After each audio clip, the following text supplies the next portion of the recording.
This morning we're very fortunate to have Diane Griffin with us. As you all know, Diane is the most recent appointment to the Senate from Prince Edward Island, and their tenure is actually quite short because at one time when a person was appointed to the Senate, you were there for life, but now you're limited by age. I don't know why. We're still puttering along, and we're over that magic age, but nevertheless, that's not our rules.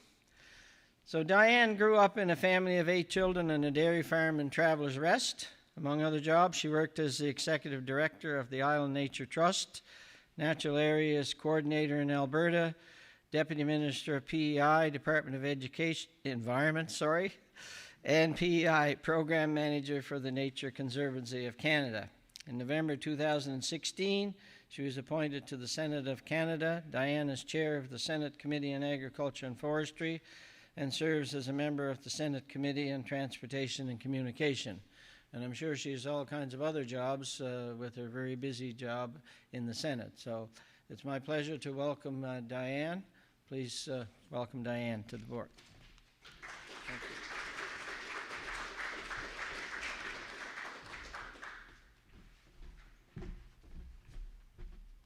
First thing to do is to get rid of the mask, because you'll think I'm mumbling otherwise. And I think I'm far enough away that I'm not going to spit on you. So thank you, John. John and I were at university together at St. Dunstan's, so when he's talking about age, that gives you a pretty good idea of age. The last class out of there was 1969, and I was in that class. I think, John, you were 68? 7. Way older than you. 2 years older than I am. Oh. Well, not much wonder I looked up to him so gravely. Anyway, thank you for being here, for me being invited to be here today. I'm really pleased. When John contacted me and Kathy, I thought, this is great. I had trouble visualizing which community center it was, and then I realized I have been here a few times to the church and to other functions. So, the Senate of Canada. Actually, I'm not the newest senator. I'm the second newest. I'm now a sophomore. The newest senator is Senator Brian Francis. Yes. So, and the other senators are Senator Mike Duffy, who only has 1 month left, and then he hits the magic age of 75 and will be leaving us. And the other senator is Senator Percy Down from Charlottetown, who has been, they've all been excellent to work with. I've had 3 great colleagues and have really gained a lot of help and knowledge from working with them, so I appreciate them greatly. And then some others that were there before, Catherine Callbeck has been a great help too, certainly someone who cares about Prince Edward Island and has served us in so many ways. So that's not what I'm here to talk about today, though. I'm here to tell you a little bit about what we're doing in the Senate and what some of my issues or concerns are. So the Senate has always been famous for a number of things, most of which is the committee work and the reports that we produce. We have more time to go into depth and look at reports in more detail than the House of Commons is able to. So that has been, I think, one of the highlights of my committee work in the Senate is I'm on the Agriculture and Forestry Committee. Wanted to be on that committee.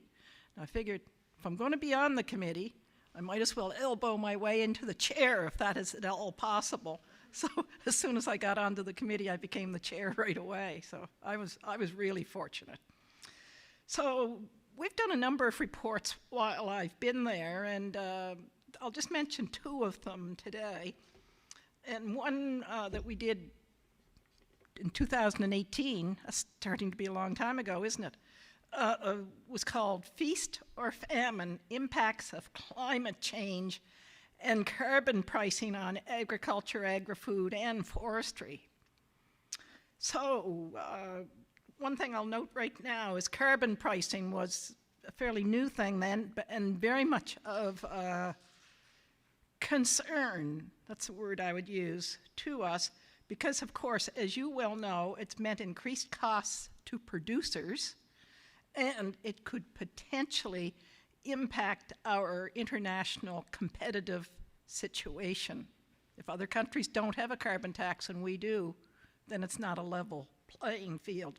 So we had recommended that the government develop offset protocols to agriculture and forestry producers to receive income through carbon credits. I'm still hopeful that we will come to that at some point, but as you know, along came COVID-19, and that's really changed the color of how the government has been able to do business. So, but I'm still hopeful that at some point we'll see carbon credits become reality, and forestry producers are going to be in a very good position when that happens.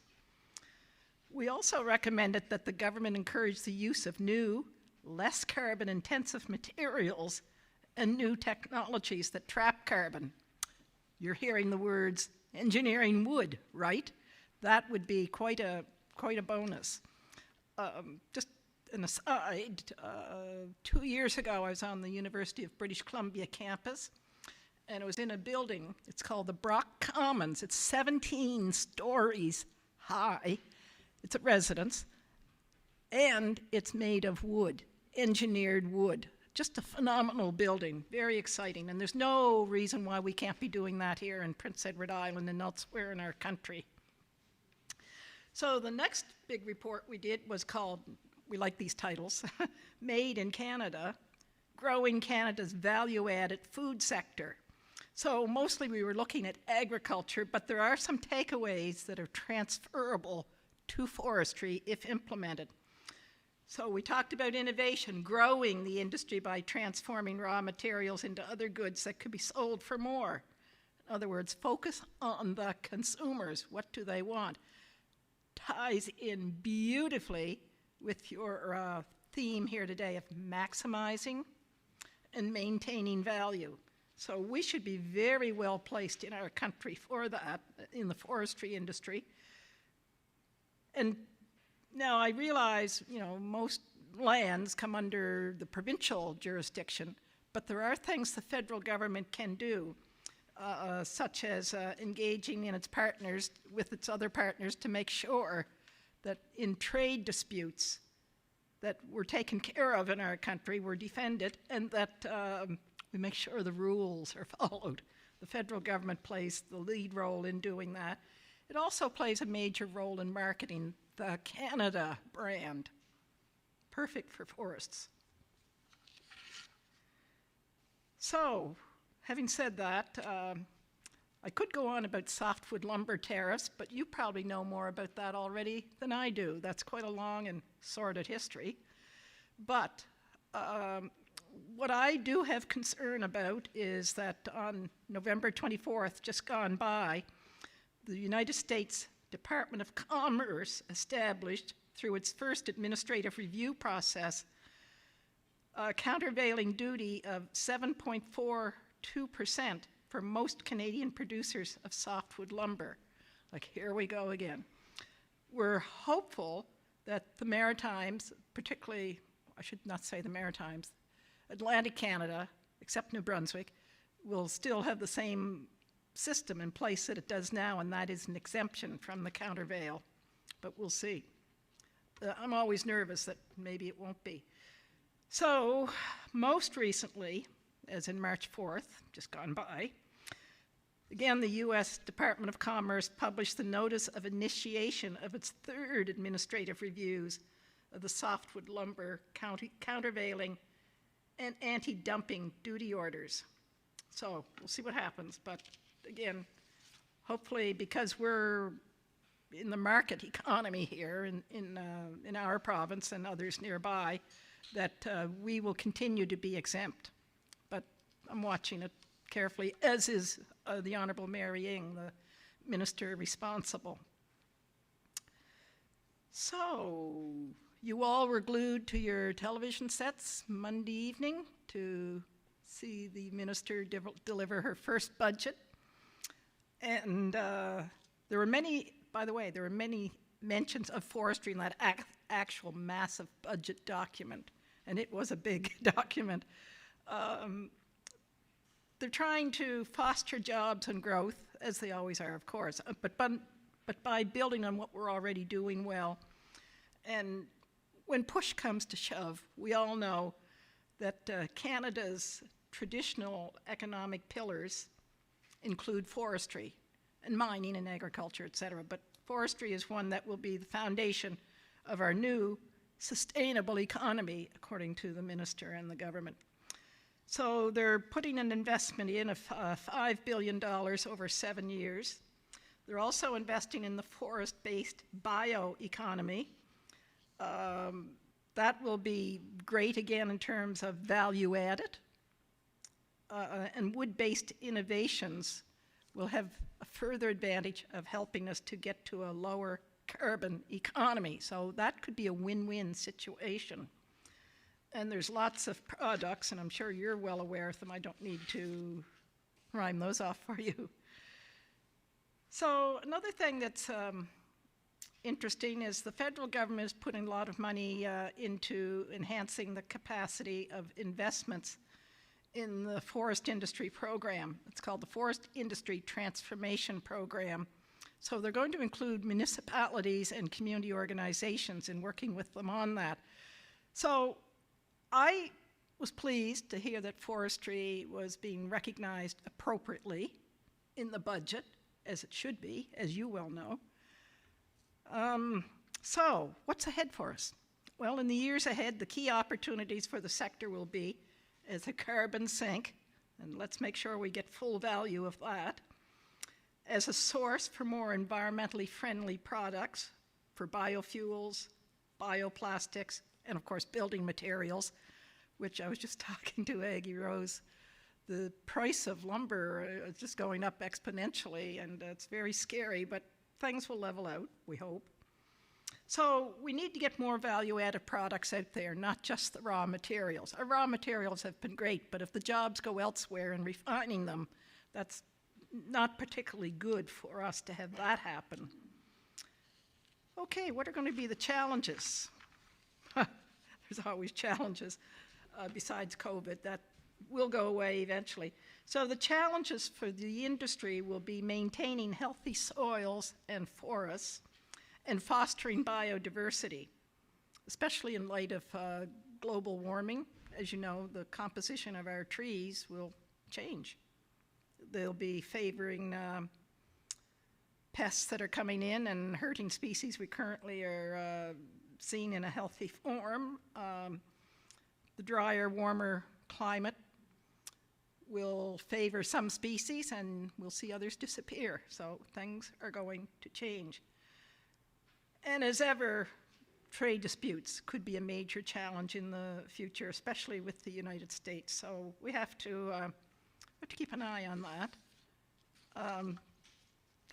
They're like a big brother. You know, you're glad to have them in the family. You're glad to have them on your side when things are going well, and we are good allies. But any of us who've had big brothers know there are times we could just swat them. So I think we're in the same situation here with our two countries. But anyway, the federal government can address trade disputes and do other things to assist the industry. And I'm really looking forward to when we get to post-COVID and that we get back to a normal situation. But I don't think normal is ever going to be quite what it was previously. So I've mentioned a lot about what the federal government itself is doing. I've mentioned what we do in our Senate studies. But at the end of the day, it's all those little things that add up. It's what we do as individual parliamentarians. Like, I love to ask questions of the government representative in the Senate, especially if they're related to Prince Edward Island. And that way it shines a light on a topic that's of concern either to me or to someone else here who's brought something to my attention. It's been a great opportunity. I only have about 11 months left, unfortunately. It's going very fast. But it's been a case of where I've told one of my staff yesterday, let's keep going. We're not going to coast to the end. We're going to go out in a flame. So I hope it's a positive flame and not a negative one. Thank you.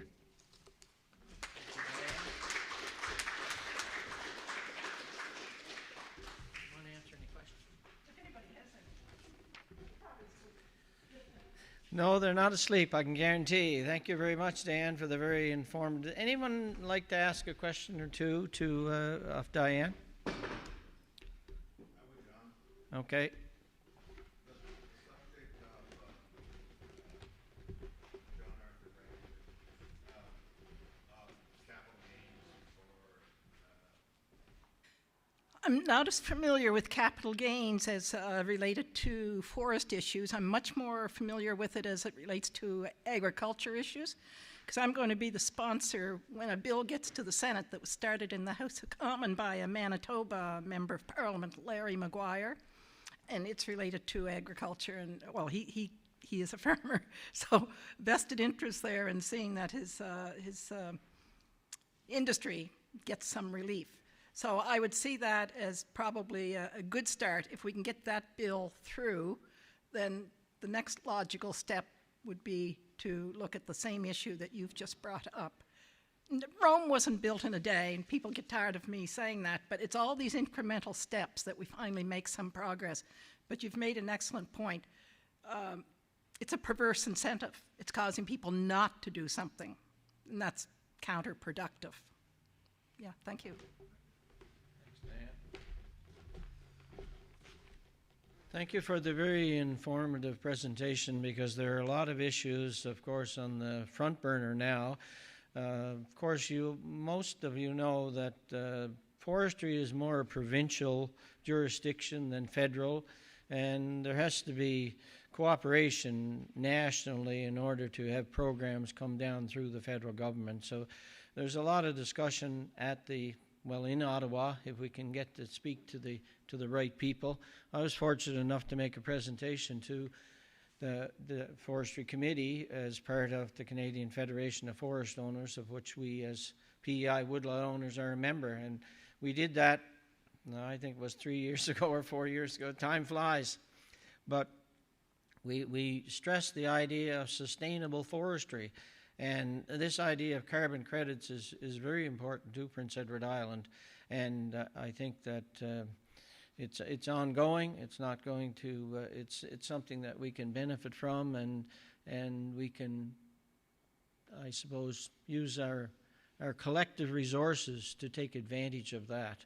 And that's certainly one of the directions we, as PEI Woodlot owners, will be going in, to try and develop a sustainable forest industry. And then it's a benefit for the environment and a benefit for all islanders. So thank you again, Diane, and we wish you well in your last year of hard work in Ottawa and traveling back and forth, or Zoom meetings, whichever, which we've all become used to.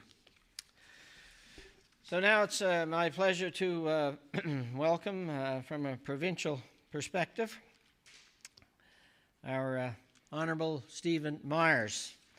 I see Stephen has arrived, so we shall invite him to the front. Stephen Myers is Minister of the Environment, Energy and Climate Action, and was first elected in 2011 and re-elected in 2015 and 19. It's always an accomplishment when you can get re-elected on Prince Edward Island.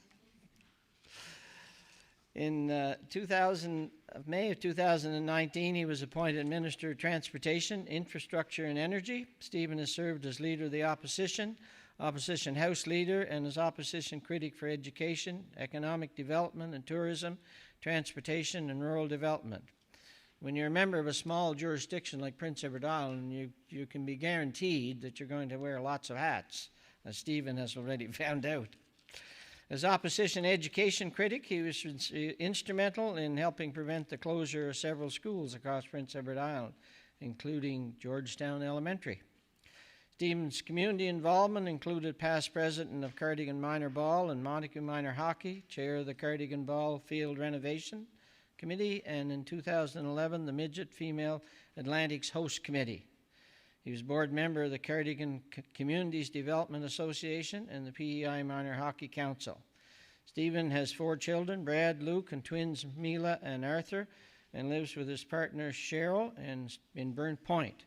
Now, Burnt Point would be a bedroom community of Georgetown, capital of Kings County. So I welcome Stephen to the mic. Thank you.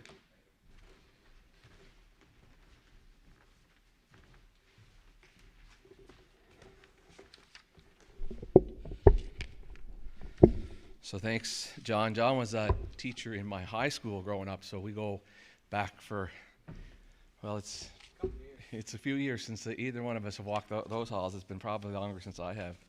Anyways, I'm excited to be here today, and I realized when I didn't send that introduction over, but my staff did, but you realize how long you've been around when you start hearing about all the things that you did before you do and what you're doing now. So certainly when I started politics, I had a keen interest in community and growth and how we grow the rural communities. I'm from Martinvale, for anybody who knows where that is. It is exactly in the woods. I spent a lot of time down at what we call the Everglades, hunting and fishing growing up, and I remember spending a lot of time in the woods with my father and my grandfather growing up. It's how I learned to drive a tractor. They used to get me to drive the tractor with the wagon loaded with lumber up out of the woods, and I was probably 9 or 10 when I started doing that, and I can only imagine nowadays I don't think I'd let my 9 or 10-year-old of my own near a tractor, but we spent a lot of time in the woods. I found it very boring, hard work, and sometimes very, very cold, but I learned a lot from it, and I certainly respect anybody who's involved in the industry. I want to talk a little bit today kind of about first what we're doing as a province. When I first came into cabinet, as you know, I was the Minister of Transportation, Infrastructure and Energy, and I was quite interested in the transportation part of that. Not that I was that interested in the functional part of transportation. It was that the area that I lived in was really beat up and the roads were bad in a lot of the rural reaches, and I thought, I'm going to try to fix those. I'm going to try to fix some of the roads that people don't think about anymore, some of the smaller ones. And I know, I've heard some criticism about why would you pave that road and not the highway, but I know that anybody who lives on those roads or uses those roads to transport goods, or that farms in those areas that has to drag farm equipment or big trucks across them, certainly were a beneficiary of some of that work. I really wasn't that interested in taking on the energy file. I took it on because, when the Premier asks you to do a job, you don't say no, you just take it as is. So I took it as is. And the reason was the time I spent in opposition and the stuff that we debated on energy, I found rather boring and cumbersome and highly regulated, which it probably still is highly regulated, and some might find it boring, but and I don't. What I found when I get into it was really interesting, and we had a real opportunity here on Prince Edward Island. We took a group to Denmark and Germany in the fall of 2019, and we went to an island called Samso, and they're a net zero island, and basically they have windmills that are owned by the community, members of the community own it. Their whole island, which is, granted, is only 1,600 people, so it's a very small island. Their whole island is heated by a central heating system that's fueled both by wood and by straw bales. So we took that idea back with us, and I know we have a project that's about to start that some of you may be involved in, I don't know, but in the Montague area, and it's being arranged in a way that we can hopefully start looking at what the residential component of that could be. That said, the government has a high investment in wood. The Wood for Heat is one of the companies who does a lot of the work for us, but they have a lot of heating systems in government buildings. We have people in our operation that are looking at what we can do as far as bringing that to communities and do community heating projects and help people lower costs and help community ownership through that. And I think that's somewhere where we could probably partner together. But I'll go back to, I'm getting ahead of myself here, so I'll go back to the energy file.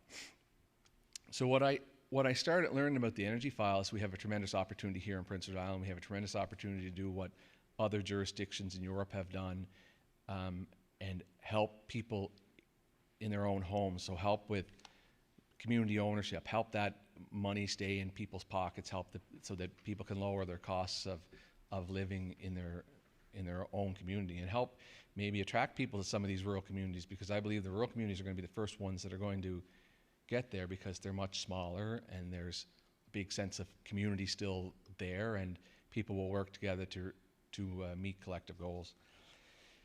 So we started working what we call a Sustainable Communities Program, and what the Sustainable Communities Program is, it's exactly that. It's to make communities on Prince Edward Island sustainable, so that people don't have to leave, that it's affordable to live there, that we have the services in those communities that we need, and those services that to be defined by the community themselves, that they can generate their own energy solutions, and that could be heat, that could be wind power, that could be solar power, whatever they want, and that the profits and the proceeds of that stay in their community, and either whatever the community wants to do, if they want to cut a check, a dividend check to everybody who lives in the community at the end of the year as a payback for the service, or if they want to take that money and put it into painting a local church, or building a fire hall, or building a ball field. It really doesn't matter to me. It's to allow communities to have that community vision. And when John introduced me, he talked about some of the things I did in my previous life in my community. And one of the things that I'm most proud of, but it took probably the most work out of all the things that were mentioned, was the ball field in Cardigan. When we started that project, it was 2007, and the ball fields in Cardigan, which where I'm from Cardigan, are kind of the pride of Cardigan. So anytime people drive by them, the people of Cardigan are proud to see what we have there. And when you go by on a Tuesday evening and all the fields are full, everybody in Cardigan is proud that we have that facility there. So it's something that the people in my area really care about. When we went to tackle that project, I'll tell you how it happened. It was a rainy Saturday morning, and there was a ball tournament on. It was a Pee Wee boys ball tournament.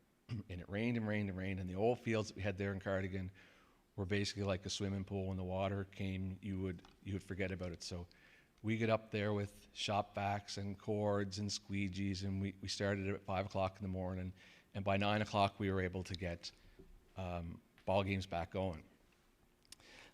At that time, Dennis King was working for Mike Curry, and Dennis was standing on the porch of what was the old canteen because his son was playing on one of the teams. So it was still kind of rainy, so I think he was up there hiding so he wouldn't get wet and he could still see the ball game. And I walked up to him and I said, "What help can you guys give us to renovate this?"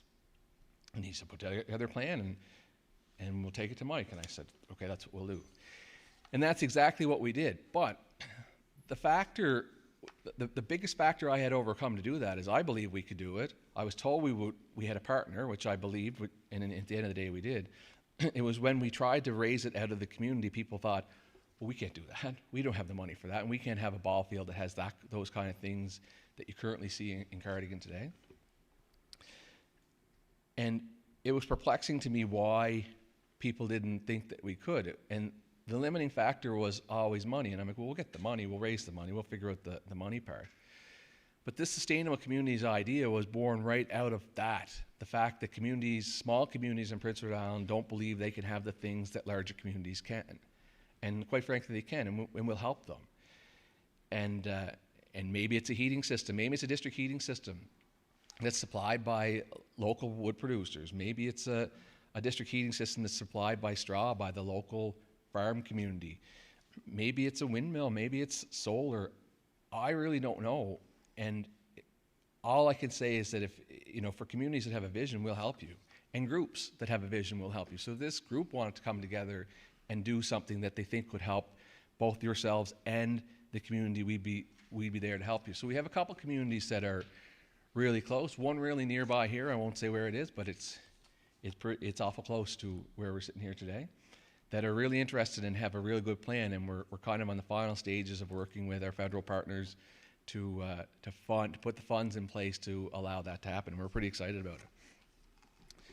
So it was right after Christmas when I came back to work in 2020, I guess. I can't remember when we announced this now. Anyways, it was probably right after Christmas in 2020. We started looking at what we were doing in sustainable communities and said, we have to be bigger, we have to think bigger, we have to kind of branch out from what we're doing. And we knew that we had targets that were going to be imposed on us by the federal government, which is the Paris Agreement, the 2050 Agreement.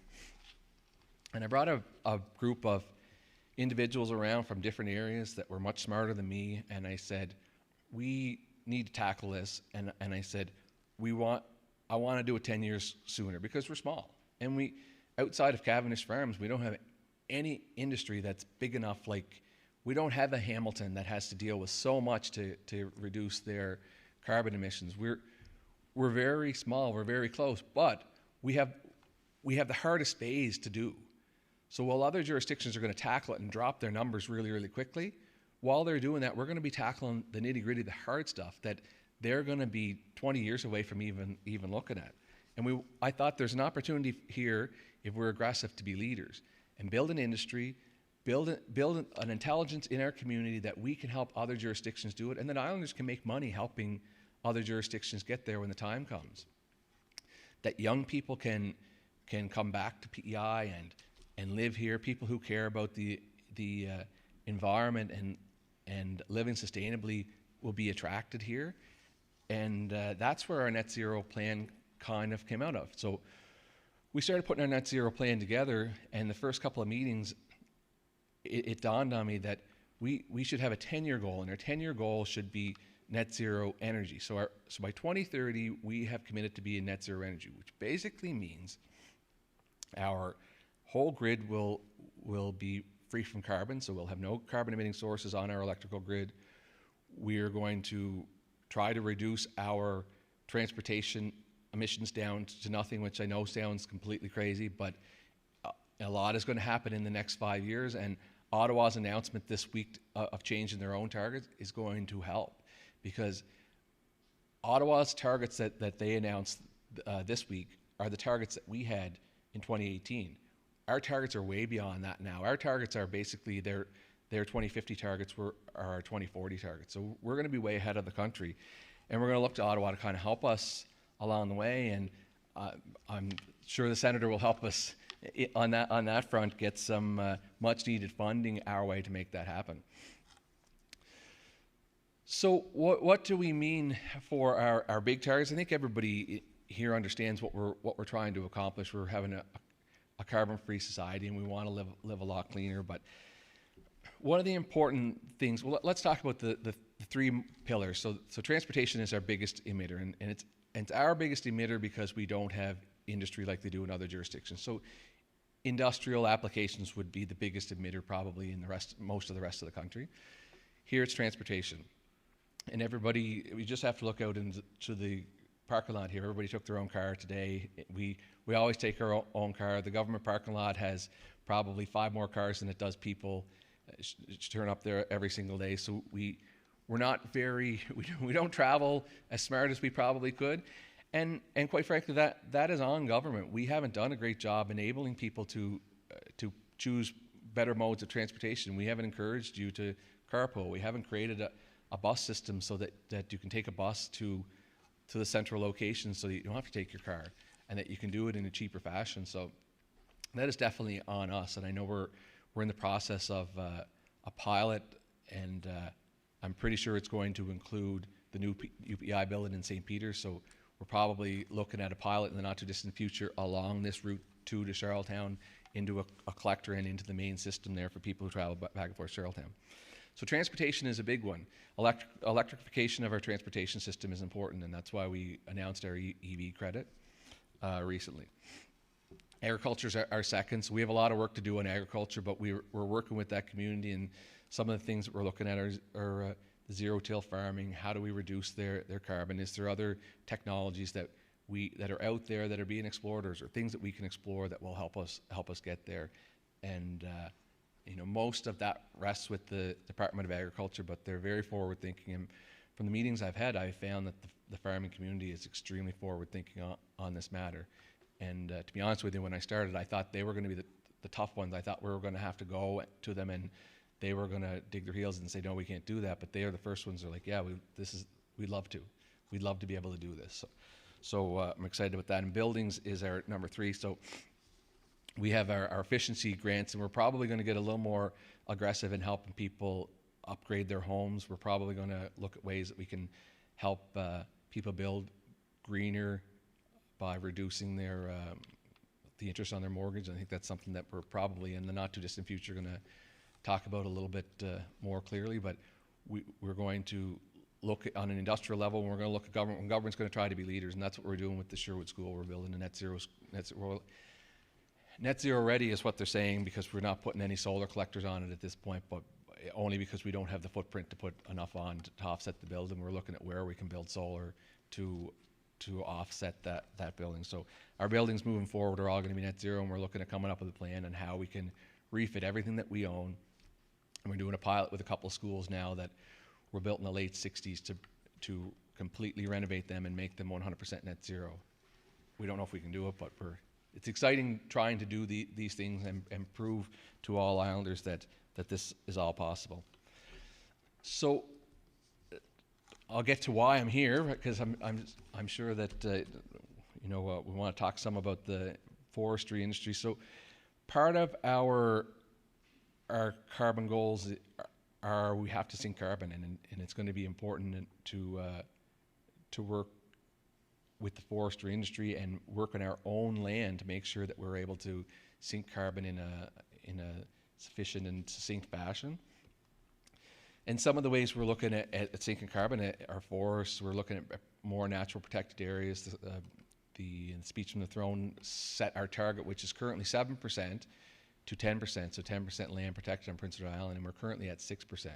So we had a long target of 7% that we weren't able to meet, and now it's changed to 10 just when we get close to it. So we're going to have to look at how we can be more aggressive on that front.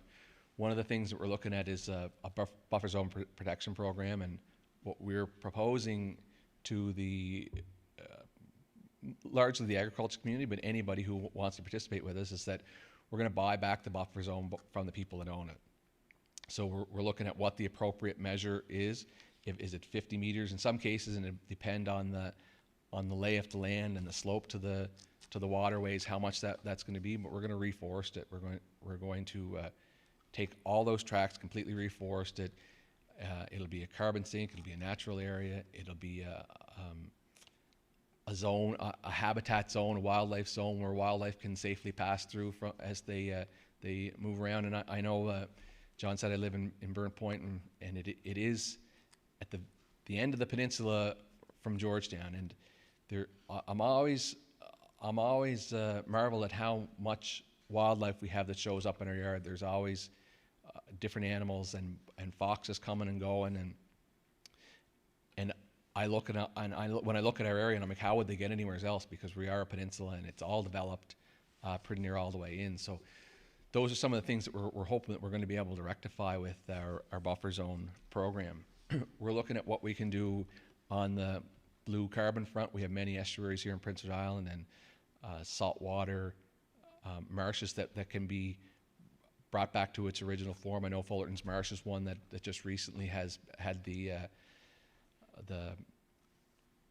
land or the peninsula that was built over to block it up, taken apart so that it can return to a saltwater marsh. And it's things like that will help us also sink carbon. But trees are important, and I know the federal government has committed a big number to trees. We committed to planting 1 million trees, and we reached that goal, and now we're looking at doubling it. And I think, though it hasn't been announced publicly yet, I think we were approved for a program the federal government has that will help us expand on how many seedlings we can grow ourselves in the coming years. So we're looking at moving that 1 million to 2 million on a yearly basis. We're looking at working with the agriculture community. I know in a meeting this week we talked about potato wart, and those fields that have been marked for potato wart can never grow potatoes again. And the offer that was kind of made to us is like, would you guys take them and plant trees? And I'm like, yeah, I'd love to. Like, we'll 100% take those and plant trees. And there's a number of them across Prince Edward Island right now that are just sitting vacant and aren't being used. So we're going to work with those farmers, buy those pieces of land, and we're going to plant trees in them so that we have, we can start building up our inventory for our carbon goals. It's important that we, and I'm not an expert in any of this stuff. I just happen to be a half decent talker, and I think well on my feet. But I think we need to work with you guys to figure out what programs can we put in place? What do you need from us so that we can continue to have a sustainable industry here in Prince Edward Island, because it's important that we have it. It's important to have woodlot management. There's probably people in my department who would disagree with me, but I was devastated after the hurricane last year, and I saw all those trees that were blown down that could have been used, that were overdue to be, in my opinion, were overdue to be cut. And it's precisely what we used to do when I was a kid with my grandfather. We didn't go in and just take everything, but we took what was ready to go, and we didn't plant anything, but it all came back up on its own. But I think the government can play a part in helping reforest in areas where it needs to be. Help support the industry, create the plans that they need.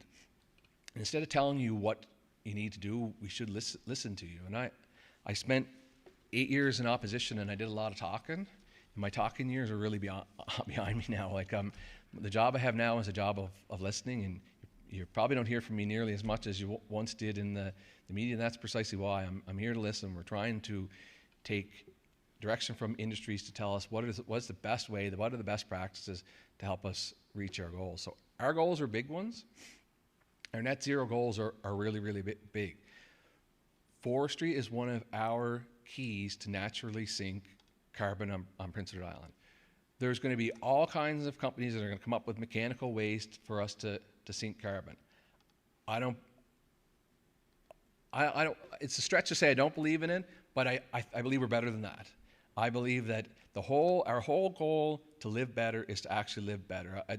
The view of mechanical removal of carbon is great, and it works in some places where there's big industry, and it's the simplest way to help them reduce their carbon. And I view it as kind of like the Jetsons or something. Like we're just going to keep building and living flagrantly and not bring ourselves under control, and we're going to hope that some engineer somewhere is going to invent a tool that's going to just save us on doomsday. And I think we're better than that, and I think we know better than that. And if you look around Prince Edward Island, we're already living better than that. So Islanders don't have a long way to go to reach the goals that the government has set. We've been on them for a number of years already. We've been working towards them for a number of years already, and I know people like yourselves would be leaders in those categories already. So I'm open to advice. I'm open to create opportunities, both for you and new opportunities that none of us have thought of yet as we move forward. I'd like to be able to keep our minds open, keep the line of communication open. And if there's somebody who has an idea that they think is sustainable, that fits into the mold of what you're doing, what the government's goals are doing, and you just don't know how to get there, we'll help you.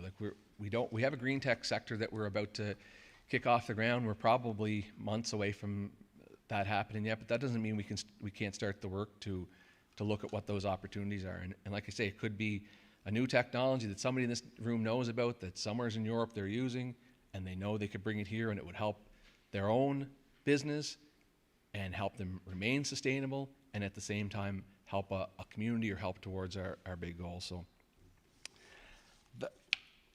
I've probably said a lot. I don't know if I've said enough about forestry or not, but I am really excited about what we're doing, and I just wanted to leave you on the note that I came into this job, I'm a computer programmer, and what computer programmers are basically trained to do is to identify the problem, break it down, and fix it.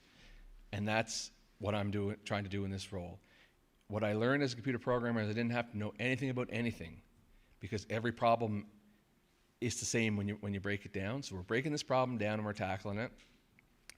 I'll never profess to be an expert in your industry or any other industry here on Prince Edward Island, but my door will be open and I'll work with you, and I just need to know what that looks like, and I'm quite willing to be told, and I'll never be the one saying this is the way it has to be. So thank you very much for having me here, and I look forward to working together. Thank you. Thank you, Steve. That's really music to our ears, because we wondered, Steve, have you got a second to answer a question or two if there's one posed? But I'll tell you one thing, we're going to be on the phone and set up a meeting with your department ASAP as soon as the legislature closes. We did have an opportunity to meet with the former minister, and a week after she was reappointed to a different portfolio. So that's the issue that we have. We're ready to work with your department, and we've always said you don't need to reinvent the wheel. Back over 10 years ago, I was chairman of a committee that talked about biomass, and that's the reason why. It took a long time to get the biomass program going, and we thought they should implement it the next year or the year after, but the previous government didn't see fit to do that. But anyway, we entertain a question, so we have one down here. John? Yeah, I'm a little bit interested in what you're sort of proposing for the buffer zones. It's always been a pet peeve of mine. I've worked at Woodlot, lots of streams, and I manage it sustainably. And the guy beside me, who may be agriculture, gets paid for Alice. Alice is a good program, don't get me wrong, but he gets paid to stay away from the stream, and I get nothing. Yeah. So the program you're talking about, Well, I'll buy that from you tomorrow. If you can't use it and you want to give it up, I'll buy it from you tomorrow. well, I don't want to give it up. Oh, God. Okay. So what we're proposing is it's kind of we're not looking at it's not legislation, it's not regulation, so we're not forcing anybody. We're going to try to work with people first and say there's well, because it's long-term protection that we're after, and in order to meet our carbon goals, we have to be able to prove to the federal government we're protecting it. Alice is a year to year; they could pull out of it anytime they want. So we're trying to. So by owning it, we'll slap a protection on it that would basically not quite Napa, but we're going to come up with a new area protection that will save it, particularly for carbon sink. But you also have to do work in those buffer zones, and you just can't buy them. You'll have to provide long-term work down the road, like John mentioned. Yep. You have to do work in the buffers, or you just can't buy them and then leave. Well, and that's why we're not going to put it under Napa protection, because if we put it under Napa protection, you wouldn't be able to do anything. So we're going to create a protection that makes it so you can do work in them that's reasonable. Yeah. Good. One more question. You mentioned about carbon sink, growing trees, and tying into what Senator Griffin said. When you get old, you think longer terms maybe. Carbon sink sounds great, and it's good for 50 or 100 years, and then the trees die and fall down, and they give it back to carbon. Where if those trees were harvested and turned into wood products, lumber, you could build something, and the carbon is still tied up for many more, maybe a few hundred years. Where Diane was talking about those buildings in British Columbia, those are trees that captured the carbon, and they still haven't captured. It could be more wood construction of Prince Edward Island. I'm thinking of the big building at UPEI, the big residence. If that was built out of some of those trees that captured this carbon, then it would be still tied up there for hundreds of years to go. And is there any type of programs or moves towards encouraging more wood construction at Prince Edward Island to retain those trees rather than them just dying, and like what happened in Cavalish out there, they were just left too well. So in the provincial forests, Brookvale and places like that, there's going to be any harvesting done in any of them? Or are they going to be just left to die and rot and give back the carbon? Well, and I think that's a good question, because I think it's a matter of, when I started talking about it, I said probably not everybody in my department would agree with me. I think there's two schools of thought, and there's one that we just leave it, and then there's one that says we should harvest. So I'm in the we should harvest it category, because what happened in the hurricane was a shame, and there was no time to cut it all. There was no time. We immediately thought, well, could we at least get a bunch of it and cut it up for firewood? There was just no way to make any of that stuff happen. There was no time left. Winter was closing in on us, and we couldn't do anything about it, and it was really devastating to see all that stuff. And I don't know where everybody's from, but if you drove out around the launching loop in back of Cardigan after the hurricane, there was trees across that road, like they were like that big around, miles of trees. Like I drove on the shoulder for miles and miles and miles because there was just miles of trees, and there was nothing that we could do but cut them off and push them into the ditch because we didn't have time to do anything else, and it was a shame because they should have been taken care of properly. And I think that we need to look at our policy. So I'd be willing to take any input on that policy from your group. We're going to meet with you next Perfect. first day you're free. Okay. There's another one back there. So just on the riparian areas, currently we do have protection in place and there is the ability to manage them, but there is no management being done on PEI for the riparian areas. And because of that, we're actually losing value to those areas. So if we don't put that economic value in these areas, landowners won't feel the need to actually protect them or want to sell them because, you know, they could own land with a riparian area and still profit from it without selling the land for just a quick small gain. I feel we're missing the mark there. It's something we need to address as a province. The potential is there. There's all kinds of really good options for us to go and seek out advice. Watershed groups, the nature trust, there's all kinds of forestry professionals.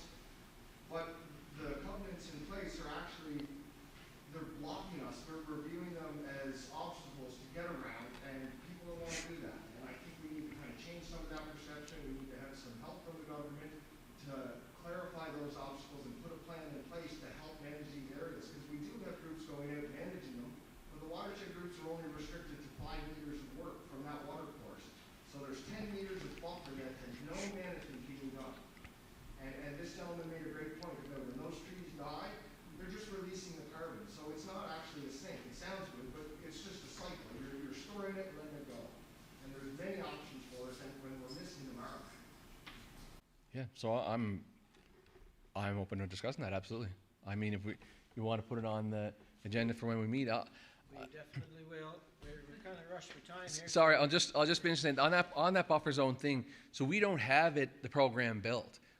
So now is the time to say this is what we want. This is what it would look like, because all parties kind of need to have a say in this. We met with the Watershed Alliance. We told them, we said, go away and come back and tell us what you think. So I'll offer the same. Like, if you guys want to come up with it, we'll be there to listen. Excellent. All right. You guys have already done a great job outreach, and I know you were speaking to my partner Perry already about some of this, and so Yeah. I do feel you guys are moving in the right direction.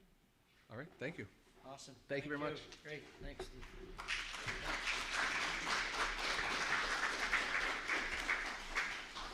We are the voice of the PEI Woodlot owners in Prince Edward Island, so there's lots of challenges out there, and we're more than happy to partner with the government and solve some of our issues.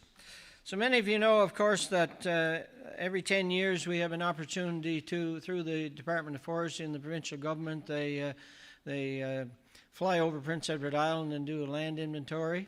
And today we have the opportunity of having a presentation from Andrew Eng, who works with the department.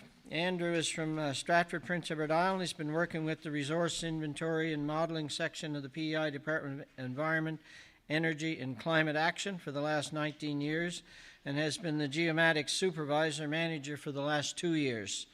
Andrew holds a Bachelor of Science in Environmental Science and Advanced Diploma in Geographic Information Systems, and he's the right guy to come and tell us what's happening with the most recent flyover, which would have taken place, I guess, last year, and we're more than anxious to get that particular information. So I welcome Andrew to the forefront. We'll give him a minute or two to get set up. Thank you. Shortly. So for the rest of you can grab a seat, then we'll get started, and Andrew's presentation is on the Forest Inventory Update 2020-2022. Okay, George, you hear me? You got to take a seat. I taught school for a couple of years.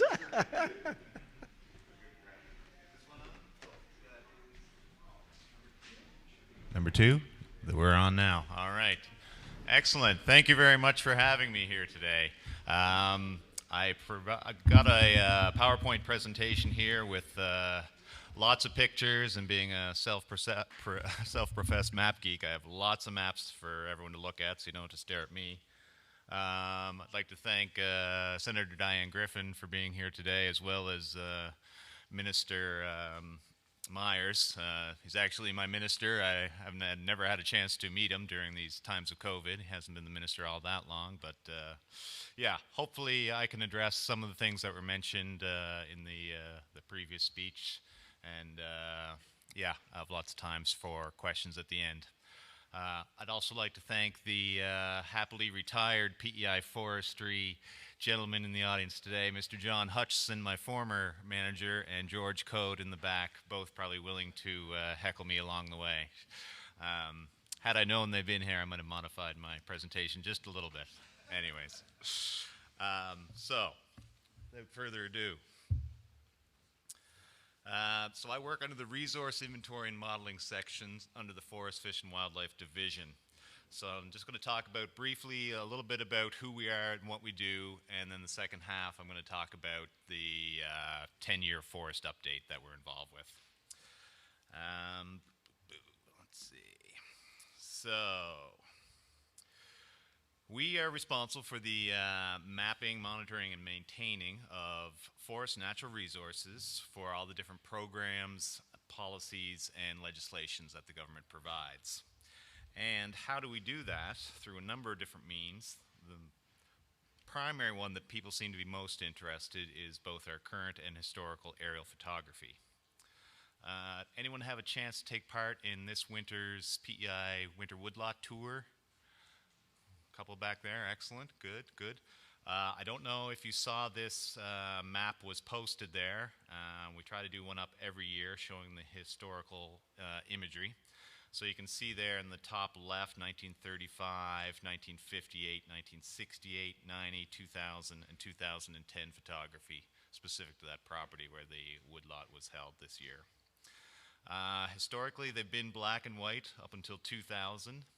In 2000, they were actually flown in infrared, and then we converted the negatives to black and white and map corrected or orthorectified.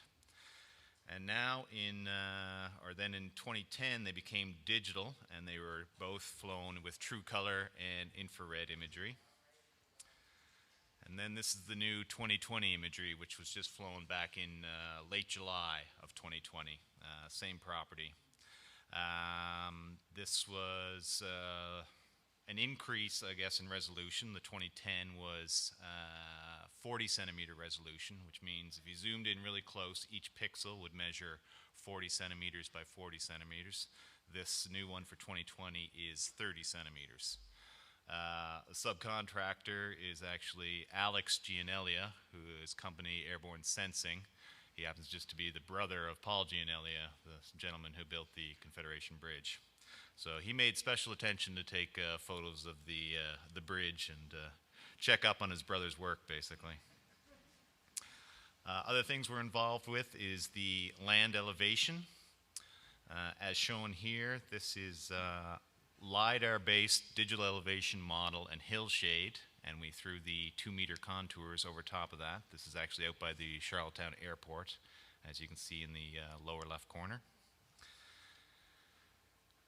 We're also, and what we're here today to talk about is the land cover and the forest inventory side of things.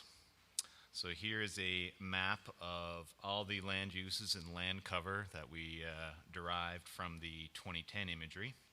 You can see the yellowy beige area is agriculture land. We identify those specific for the different crop types. Forest stands are shown in green, and we identify the top 5 tree species in each one of those. And then we do other land uses such as wetlands, any developed, and transportation areas. The hydro network and wetlands are things that are derived from the updated inventory, but they're also updated regularly by different field staff in different sections of the department. So this map here shows the hydro network is the blue line, including the coastline and all water courses.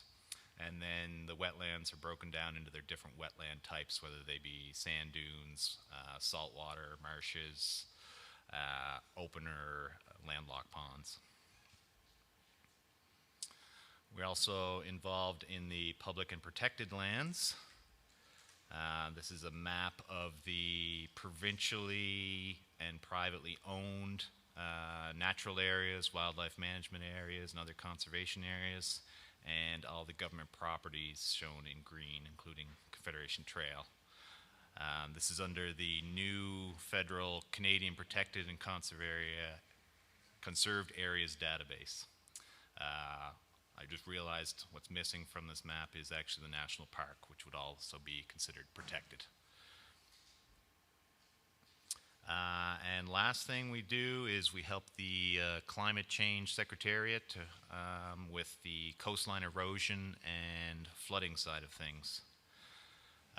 This is a map showing the 2020 photography. This is the École François Biot School, just off the Charlottetown bypass. The colored line that runs through the center of it would be the 2010 coastline identified for levels of erosion or accretion. So there's a small speck of blue near the top, which would be considered accreting. Green sections would be low risk. That's usually in the 0 to 30 centimeter per year range. Moderate is the 30 to 90 centimeters per year erosion rate, and high risk is greater than 90 centimeters per year. The large yellow area, the 2020 flood extents, this is based on current climate models for what would be a 1 in 100 year storm occurring in 2020. So you can see it almost extends to what would be the center of the ball field there. The area in red underneath the yellow is the year 2100 flood extent for a 1 in 100 year storm, and you can see the red is almost basically starting to envelop or invade the building structure itself. So that's a little bit of the nuts and bolts of what we're involved with. When the minister says things like, we're looking at the 100-meter buffer or a 60-meter buffer or whatever, usually those changes or requests eventually come down to our shop. So sounds like I'm going to be busy in the near future. So the forest inventory update, why do we do this? In legislation under the Forest Management Act, under Section 6, subsection 1, the minister shall monitor forest growth and, in 1992 and every 10 years after, shall provide to the Lieutenant Governor and Council the State of the Forest Report. So the State of the Forest Report tries to give a general trends of what's happening in the forest over the last 10 years. So in the 90s, 2000, 2010, and now 2020. Two-year project, and I'll try to explain why it takes so long.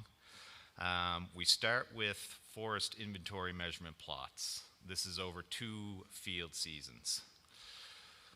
So these dots shown here in yellow or beige are what we call our continuous PEI forest inventory plots. So these are the plots we revisit every 10 years, and we go through and measure them for all different types of tree species and forest metrics. Matt McIver, who's with us here today, he was involved with this last summer. He's now going to be full-time permanent with us, going to be involved again this summer. We started in the east, worked our way pretty much up to, I think we got to the Prince County line, did we, Matt? Yeah, okay. So of the 830 plots, we're just a little bit over halfway. So John, I did a mail out to all the property owners when these points fall on private property. We usually give them a notification letting them know we might be on their property if one of these points falls on the forest land.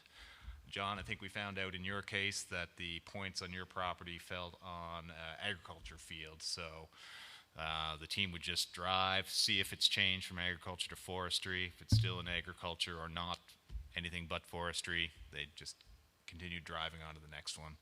These are scattered about 4 kilometers apart.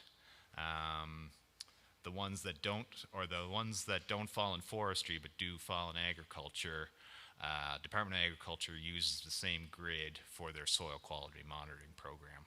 So if people show up on your property, if they're in the trees, chances are they're with forestry. If they're in an agriculture field digging holes, they're usually doing soil quality monitoring checks. This is a little close-up version of what the sample plots look like. The map imagery on the left is the Brookvale property, and you can see there's actually 5 plots here. The diagram on the right is a close-up of each one of those plots. We take a radius of 11.28 meters, and we will measure all the different trees, tree species, tree heights, size, diameter. There's different ground vegetation plots where we're looking for the different ground vegetation types, just the percent cover, and yeah, smaller and more intensive tree plot in the dead center. The next portion of the corporate land use inventory, of course, is the aerial photography, as we mentioned, and we also flew LiDAR at the same time this year, or this past year. Last time we flew LiDAR was in 2008. For those who don't know what LiDAR is, I have another slide here explaining a little bit better, but basically we have an airplane that flies over with a special laser sensor. It's shooting laser beams and measuring the intensity and reflectance of the laser beam back to the machine in the belly of the plane. And from that, we can get a lot of different metrics, including ground height, tree heights, and many other things. So I said we increased the resolution from 40 centimeter to 30 centimeter resolution, both in true color and infrared. This helps photo interpreters identify the different tree species just by looking at the photos. And the LiDAR in 2008 was approximately 1 laser point per 1.5 meter squared. We've upped that to 6 points per meter squared for 2020. That's just a nice image of the aerial photography for the whole island. This is kind of the simplified version of what it would look like. Plane flying over, laser beam shooting out the bottom. And yeah, you can see the laser beam will hit the top of the trees first. That'll give you your first return value. It may hit a few other branches or the stem of the tree on the way down, finally hitting the ground, which would be considered the last laser return. From that, we get a lot of different products or services shown here. Starting at the very bottom, colored from blue to red or low to high, is the intensity or the strength of the signal return from the laser. The second one from the bottom is what they call the bare earth or digital elevation model. This is where we derive our contours from. That's all trees, buildings, everything stripped away, so we just get the ground elevation only. The third one is the digital surface model, which shows ground, water, trees, building tops, everything that's on the surface of the earth. If you subtract the bare earth digital elevation model from the digital surface model, you get the fourth one, which we call the height model. Could be, in this case for trees, the canopy height model. So the actual height value for the tops of trees. Above that is the aspect, or the direction in which the ground faces, north, south, east, west, color coordinated, kind of cold to warm. Second from the top is the hillshade model, which is kind of a three-dimensional view based on shading of the peaks and valleys of the ground surface. And then the very top is the slope of the ground. So green would be fairly flat land, getting to red, which would be more sloped. Here's a three-dimensional view of the LiDAR LAS files. This is actually the Brookvale area. If you can see in the top right-hand corner, you can kind of see lines running through it, which are actually the ski trails out at the Brookvale Nordic property. If you go from left to right on that image in the top right-hand corner, it goes blue to a dark orangey red. The image below is the profile shown in three-dimensional. So basically the treetops and the ground elevation profile. You can see basically left to right or west to east, low elevation to high elevation, including the treetops. George, I think the hedgerow that you grew out there for the Nordic ski trails is pretty evident in that far right image. They congratulate you every day when I'm out there talking about what a great job you did. And then the far left image is the same as the right image, just shown in 3D. So on the computer modeling software, we can take that image, rotate it all around, and look at it from 360 degrees, top and bottom, for lots of different vantage points. The other major component which we've done in the past has been the photo interpretation and digitizing. We've outsourced this, or the contract winner, I guess, of this has been the same company for the last 3 iterations of it.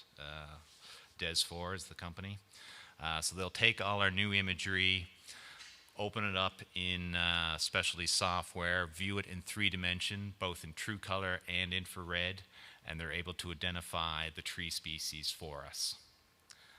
Here's an example of what the 3D software looks like. There's in the computer screen shown here is 2 overlapping photos shown in infrared, and technician has specialty glasses on that enables them to view it in 3 dimensions, so they can actually get almost a real-world view of what the forest looks like. The end result is the corporate land use inventory. I've just extracted out just the forest stands in this case. So all those green lines drawn around unique forest stands based on their tree species composition. Far left, you can see WS10 is white spruce, and then to the far right, SM4, RM2, WB2, shown in that little identify box. Red or sugar maple 40%, red maple 20%, white birch 20, yellow birch 10, poplar 10. Height of the trees 17 meter, and crown closure of the tree canopy about 95%. This is all the main forest metrics that we look for to help report for the State of the Forest report. So something new that we're planning for the inventory, which will take place after we've completed all the continuous forest inventory plot measurements, is what they call the enhanced forest inventory. And this is where we combine the LiDAR that was flown all across the island with all the information gathered from our continuous forest inventory plots. So when you combine those two information together through a very complicated process, you can get different forest metrics modeled for the whole entire province. In this case, we have 4 of the main metrics shown, including tree height, basal area, diameter of the trees, and mercantile volume. I'll show a close-up of this one next. So here is the 2010 imagery with the photo-interpreted 2010 forest stands shown in green lines. And then we have dots, basically every 20 meters, that contain those forest metrics. So from a photo interpreter's perspective, the dead center, where you see all these blue dots, they've divided that up into about 4 different tree stands based on the tree species that they see looking at the imagery. With the enhanced forest inventory, the points would indicate in color the height of the trees. So the blue color would be shorter trees, up to yellow, orange, darker red are taller trees. The size of the trees, or size of the dots, indicate the size of the tree diameter. So the smaller dots in the center indicate smaller diameter trees, where the larger dots indicate larger diameter trees. So all those blue dots in the center cover at least 3 different forest stands. But from a forest metric side of things, that could really be combined into one large stand based on the enhanced forest inventory. Where to the far right, you see a rather large stand has been interpreted as similar tree species, but there's a wide variety in the color and the size of the dots, especially as you get closer to the agriculture field. So from a enhanced forest inventory, potentially that forest stand could be subdivided. Boom. So that's basically the nuts and bolts of what we go through over approximately 2-year period. So I'm assuming they had lots of questions for the minister. You probably have a few questions for me. While you're thinking of some, I'll just show you the Brookvale property 2010-2020. We talked specifically about the blowdown caused by Hurricane Dorian back in September 2019.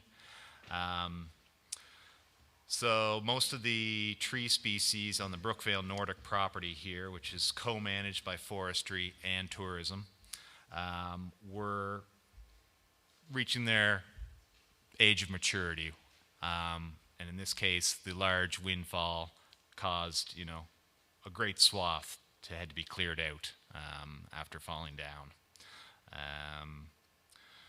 When you have something with mixed usage, such as forestry and tourism, people who use the forest, for tourism and recreation, obviously don't want to see chainsaws coming in and clearing out the areas. But if you don't manage them properly, as you all know, things like this can happen. I think there was a question specifically around what happened to these trees.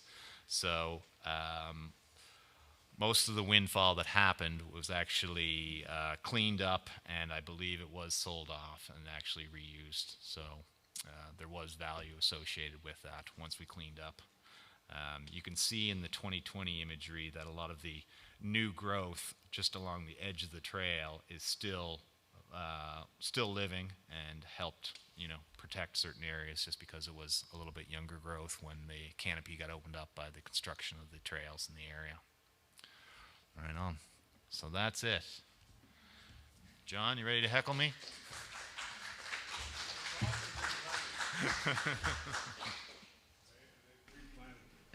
And yes, they have replanted those in 2020. So there's at least a dozen new plantations in there with all brand new saplings.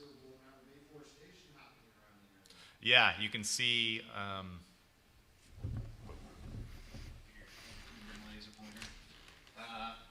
during COVID especially, mountain biking has taken off quite a bit. So you can start to see the mountain bike trails through here as well. But there's also been a lot of afforestation, especially through here, and even the private property across the road to the north. You can see quite a bit has been occurring there as well.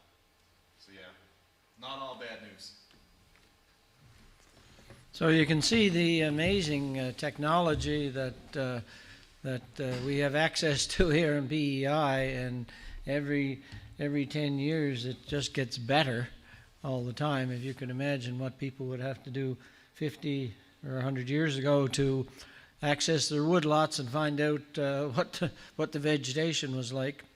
So we have time for a few questions, and John.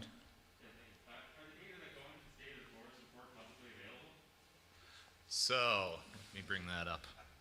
A couple of years from now. Everyone wants to know that one. Right on. Takes a Specific little to your while. property, yes, is the short answer.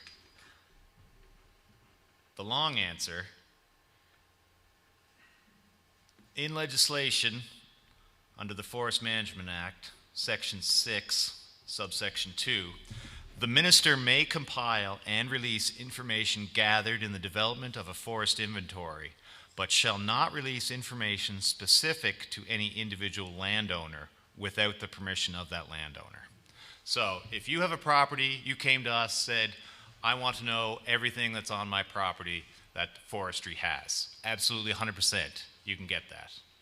If a large corporation wants to come in and say, you know, I want to take over the island, I want to know everything that's here that I can make money off of, no, we're not going to do that.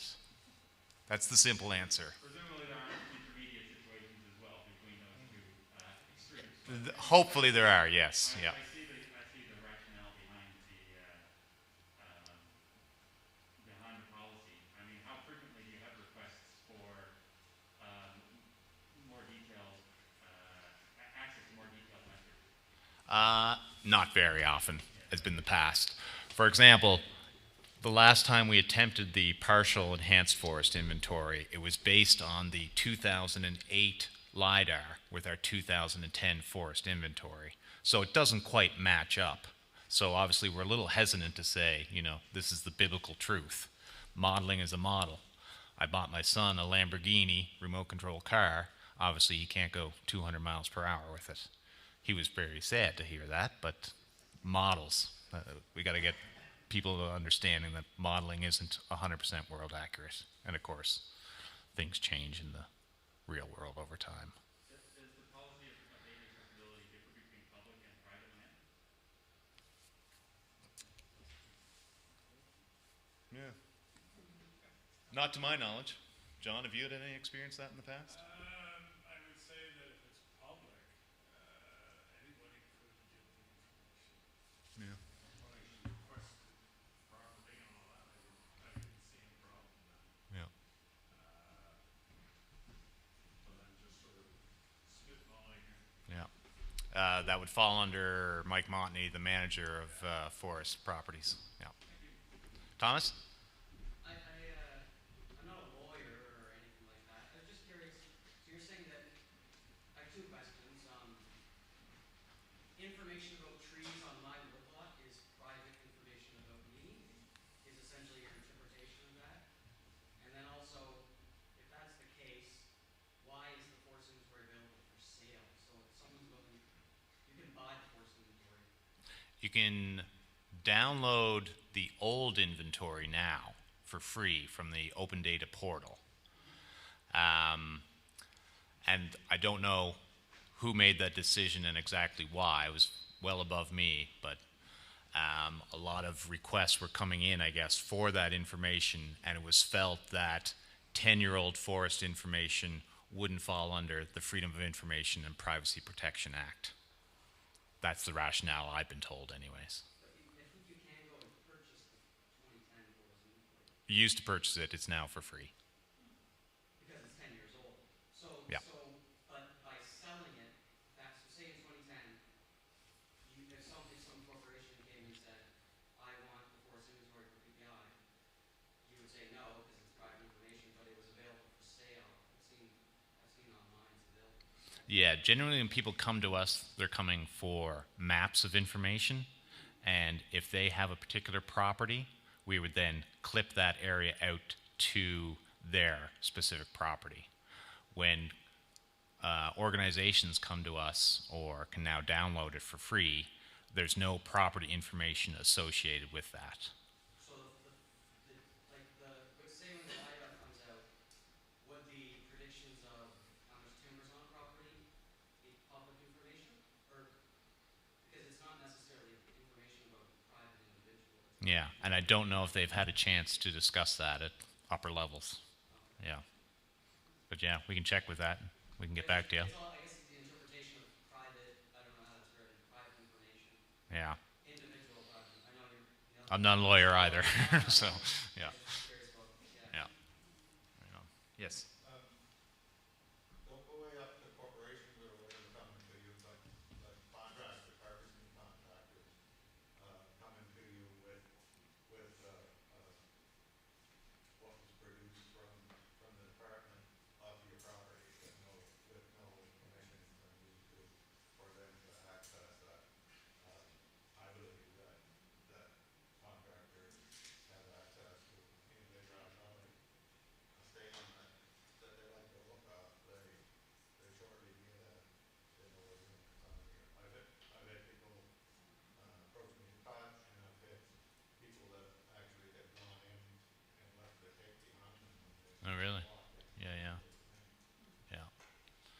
lot of the protection comes in, several years back when the ground hemlock became very viable.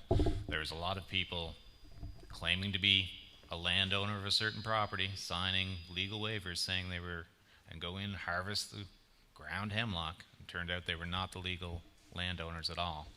So I think that's part of the protectionism around things like that.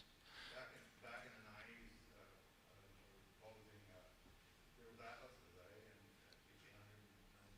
and the proposal was there for the province as a like an aid or whatever, tourism or whatever, various things to build an atlas for a burnt inlet in the 90s, and was quickly shot down because of privacy today. Yeah. Didn't want to know who owned it and how many acres it was.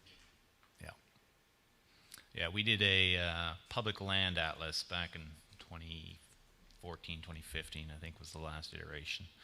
And we included a layer that we use for forestry, specific for wildfire, accessing, backwoods areas. We called it the wood roads or forestry roads. We found out afterwards, after some complaining, that people were, of course, using that not for its intended purposes and trying to find new trails, new ways to get through what ended up being private land, although it didn't show it as private land, but basically it was the photo-interpreted wood roads, routes through wooded areas, and then people were using that to access like ATVs and, ripping up the roads and whatnot. Right now you can get all of that on Google Earth. Exactly, yeah. You don't Yeah. need to use your map. Exactly. The trails and you drop out there with the woodies. Yeah, yeah. There's lots of new satellite imagery always being updated to many different mapping platforms, web-based mapping platforms. So yeah. Way in the back. When will the 2020 photos, maybe topographical information, things like that, become available, like by civic address or otherwise, the way the 2010 stuff is now? Right. So we were actually delivered the, I guess you call it preliminary imagery for the entire island. We went from 40 centimeter true color, red, green, blue, infrared in 2010 to 30 centimeter red, green, blue, infrared in 2020. But it also went, and this is technobabble for most people, but from an 8-bit pixel depth to a 16-bit pixel depth. So basically what was 132 or 180 gigabytes in 2010 is now close to 1 terabyte. So our computer infrastructure is having a hard time chewing on it. So we've gone back to the contractor and said, can you give us another version that's just a little bit easier for our computers to manage right now. So if you requested a property map from my shop today, yes, we would obviously give you a map with the 2020 imagery, and we'd still only have, though, the 2010 forest inventory information on there. As far as making that database available Publicly? Yeah, the civic address you look up and you can. Oh, yeah. 35, 58, 70, 81. Yeah. Yeah, we'd have to work that out with IT shared services, and yeah, I hasten to guess how long that will take. Yeah. A couple more years, probably. Probably, yeah, a couple more years, yeah. But I can go straight to you and get Exactly. just for my property. Yeah. And there's different departments and sections working on external web mapping applications, app-based or web-based, that will show a lot of government information over top of more current satellite imagery. For example, the image I showed here, let me just pop back to it. You can see this is getting into fall foliage. This is actually satellite imagery from October of 2020 of the Brookvale area. So you can really pick out the hardwoods versus softwoods here. So there's always Google Earth or many of the other providers constantly updating imagery in the background. Yep.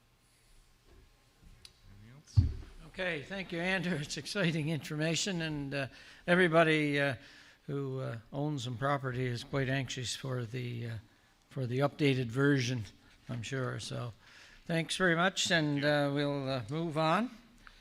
You know, the Department of Forestry is quite willing and able to work with all the landowners, so it's just a matter of contacting them and their workers that are out in the field, and they will be more than happy to give you the information that you need. So while Andrew's deconstructing here, we'll move on to the next one. We have approximately an hour before snack time, so we're excited to present a panel discussion with audience participation, and I guess the title of it is Maintaining Value. We're going to have Thomas Baglole, John Arthur Ramsay, and Matt McIver. All of these gentlemen are on the board of directors of the PEIWOA, so I'm just going to read a quick blurb on each of them, and then we'll let them get set up so that we'll have time before noon to have the panel. So Thomas is a native of Cornwall, resides in Hazel Grove with his wife Kate and their little son Ellis. Thomas is a professional forester with over 6 years' experience in forest management, forest planning, and conservation in PEI. He's worked with government, conservation, NGOs, forest industry, consulting, and financial sector in all aspects of sustainable forest resource. He's happy to be living with his family on their own piece of property on Prince Edward Island. He graduated with Forestry and Wildlife Management Diploma in 2013 from the Maritime College of Forest Technology. He is a Bachelor of Science in Forestry from UNB and is finishing his Master's of Science in Forestry at UNB. John Arthur Ramsay lives in Poplar Grove, Western PEI, where he's been an active woodlot owner.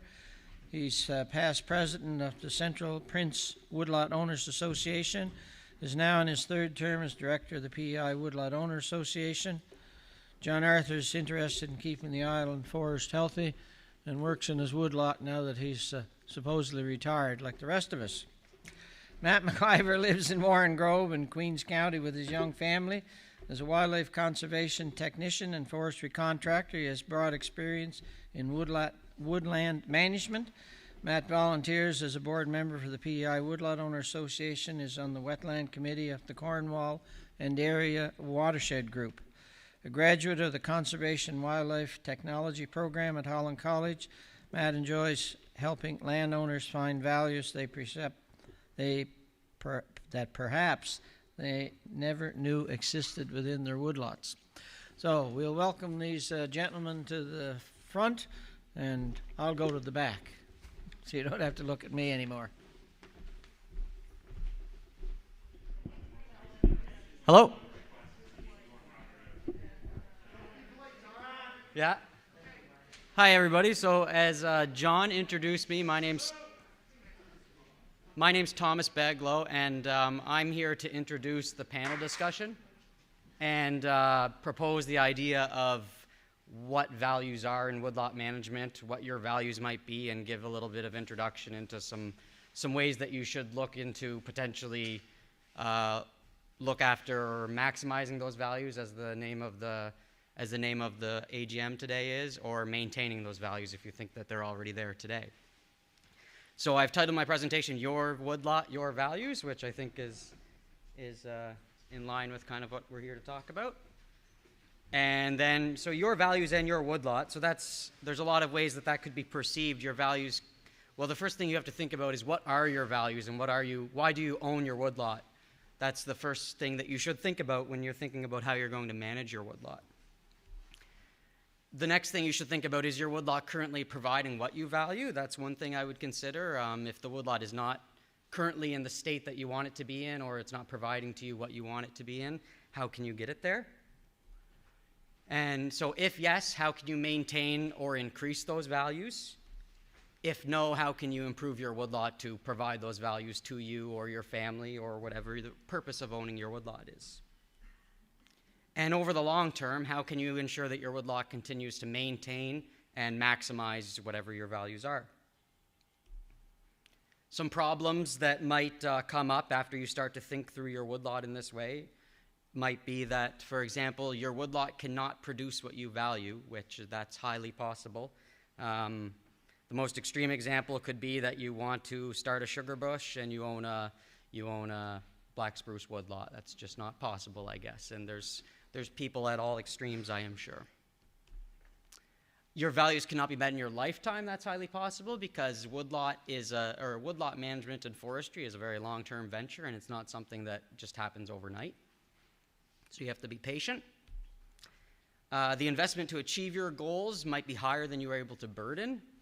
That's something that you should consider, either through time or financial resources. What you value may be transitory.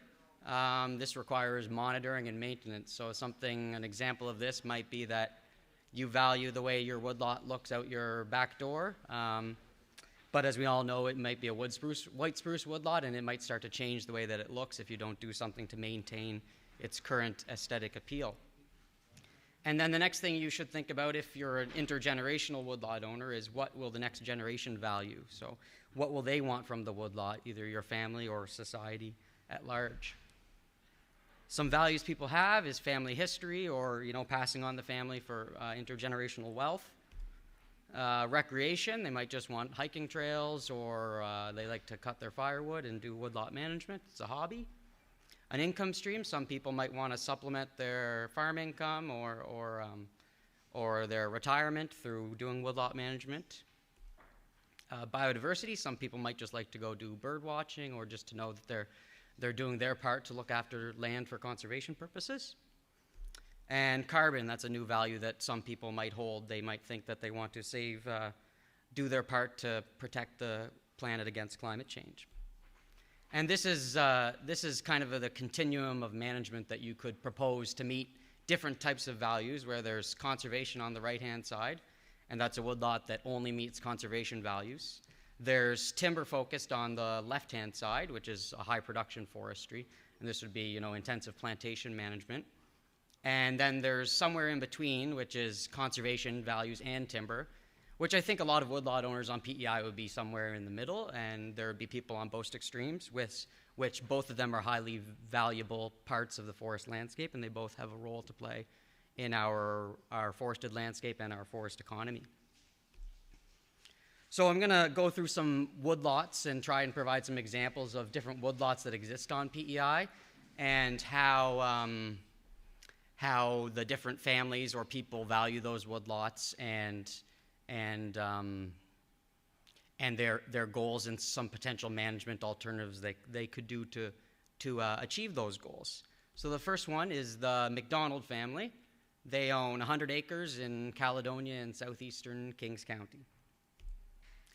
Their management goals are they want an income to supplement farm operations and woodlot improvement. They're intergenerational woodlot owners, as you can tell from the last name and the part of the island that it's on. Jane, she owns 25 acres in North Shore, Queens County. Her management goals are aesthetics and a healthy forest and low-impact forestry. And management goals and values can be perceived as to somewhat the same thing in terms of a woodlot management perspective. And then Louis, he owns 200 acres in Abrams Village in Prince County.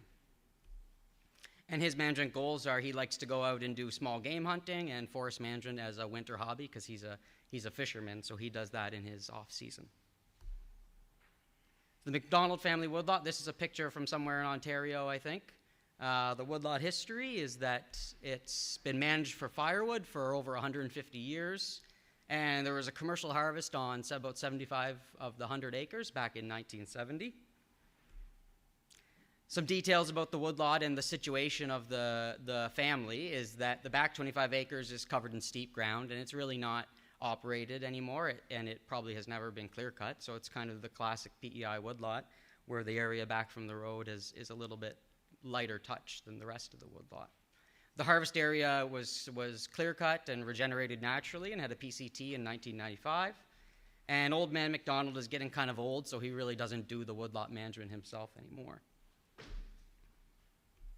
Jane's woodlot. It was an abandoned farm in 1945, and this is a picture from Parks Canada.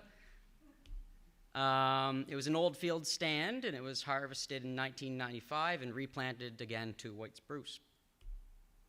The plantation is now 25 years old, and generally speaking, you would think it's overcrowded if you were to walk into it. And there's some natural hardwood and balsam fir scattered throughout the property. It was purchased by Jane in 2010, and it sits behind Jane's bed and breakfast and is very exposed. It's kind of one of those North Shore woodlots that you think of when you think of all the blowdown in Parks Canada's land. And Jane generally is very cautious about any forestry happening on her land. She's a little uneasy about it, but most people have told her, she's new to the island, and they've told her that it's kind of getting in a risky stage in terms of it needs to have something done to it, is what people are telling her. It may or may not be true. Louis' Woodlot, it's that 200 acres up west. It was clear-cut in 1995 and regenerating naturally. He purchased it in 2005, and he's just kind of done some firewood harvesting over the last 15 to 16 years. He has a small log trailer for his four-wheeler that he uses for his little firewood business. He cuts about an acre to an acre and a half a year and gets about 10 to 15 cords, and he burns some and sells some to his friends.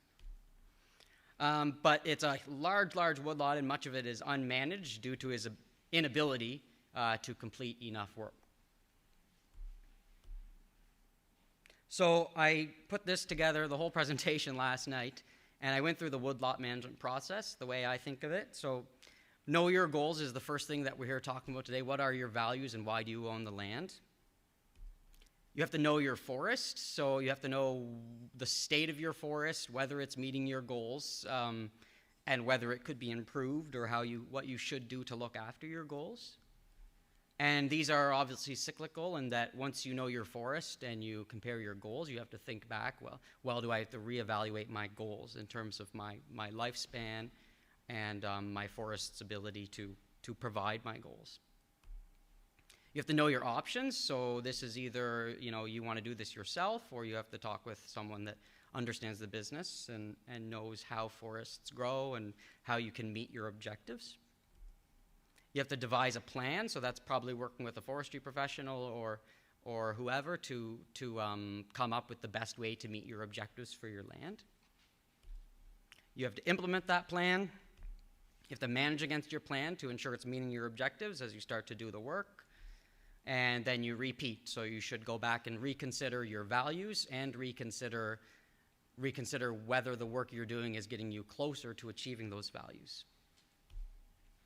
And then I Googled the woodlot management planning process, and I think I was kind of on par with, I forget where this came from exactly, but it's to identify your goals and objectives, assess the resource condition and history, so this is knowing your forest, develop some plan alternatives, and then the forest owner is the ultimate decider of what of those alternatives you want to do to reach your goals and what you're willing to see have happen in your forest.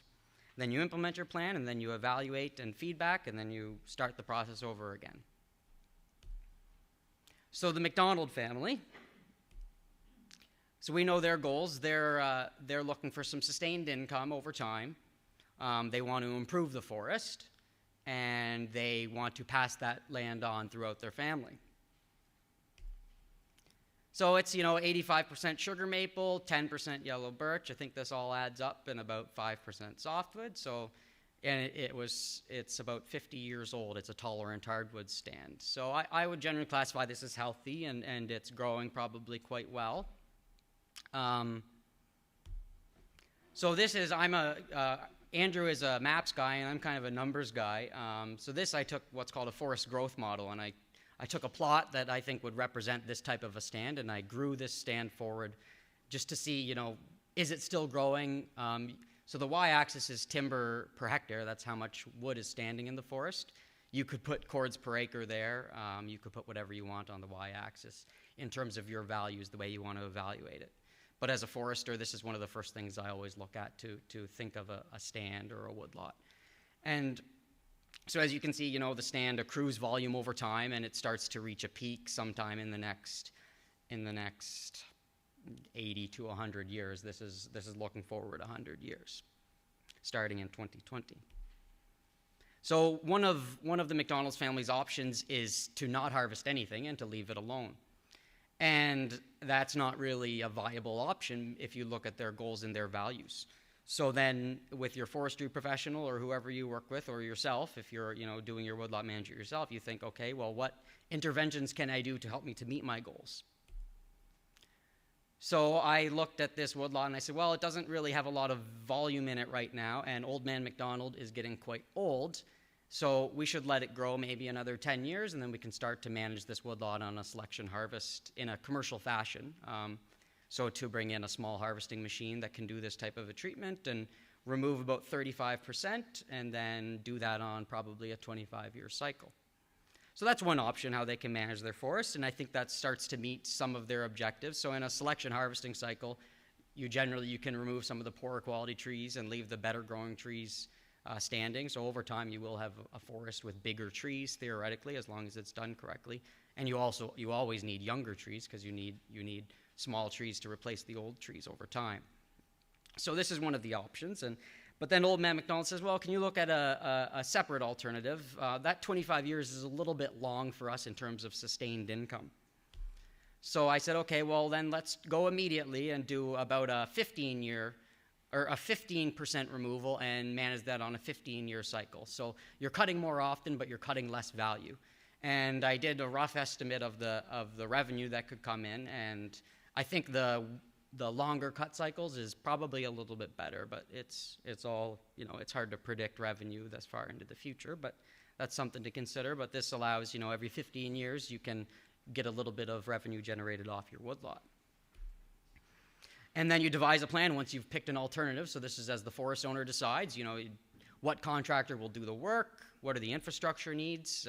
There's a million other questions that you have to think of. Then you implement, you monitor, and you re-evaluate. So then Jane's woodlot. So her goals are aesthetics and a healthy forest. And as we saw from the picture, it was mostly a white spruce dominated woodlot. There's some white birch and some balsam fir. And the way I would classify this woodlot is an overstocked white spruce plantation. So her options, yet again, are not to harvest. And this is a projection of a potential development of a stand. This is that it's a 25-year plantation. You plant a plantation thicker than you want to have the trees to ensure that they grow straight without too many branches and all those sorts of things. And if you don't thin them, they will start to have natural mortality. So there's a loss of volume. And then some of the white birch and balsam fir and the successful white spruce start to take root and grow a little bit more vigorously, starting in about 2060, 2065 range. And so in terms of meeting her goals, I would say also this is not really a viable option, and because you would start to see a lot of that mortality of white spruce. And she's got her bed and breakfast in front of her woodlot, so she's got trails through there. So she generally wants to see it also kind of cleaned up a little bit. So this is another viable option. This is the purpose of establishing a white spruce plantation, is to thin it, clear cut it, plant, treat that plantation in some way, and repeat. And that's the way on that spectrum of management is the way that you traditionally manage a forest for timber production. But obviously that doesn't meet her objectives, but that's the reason that the plantation was put in the ground back in 1995 is the purpose of that. So I wanted to present that to Jane. The next option is maybe a light thin and an underplant, and you can see that these are all just, as I think Andrew kind of talked about, this is a model, so it's not necessarily that good of a projection, but it gives you a sense of what the forest will look like over time. So the gray line is, okay, we went in and we did that commercial thinning and we underplanted it with some different species, and we allowed it to grow, and we left the white birch and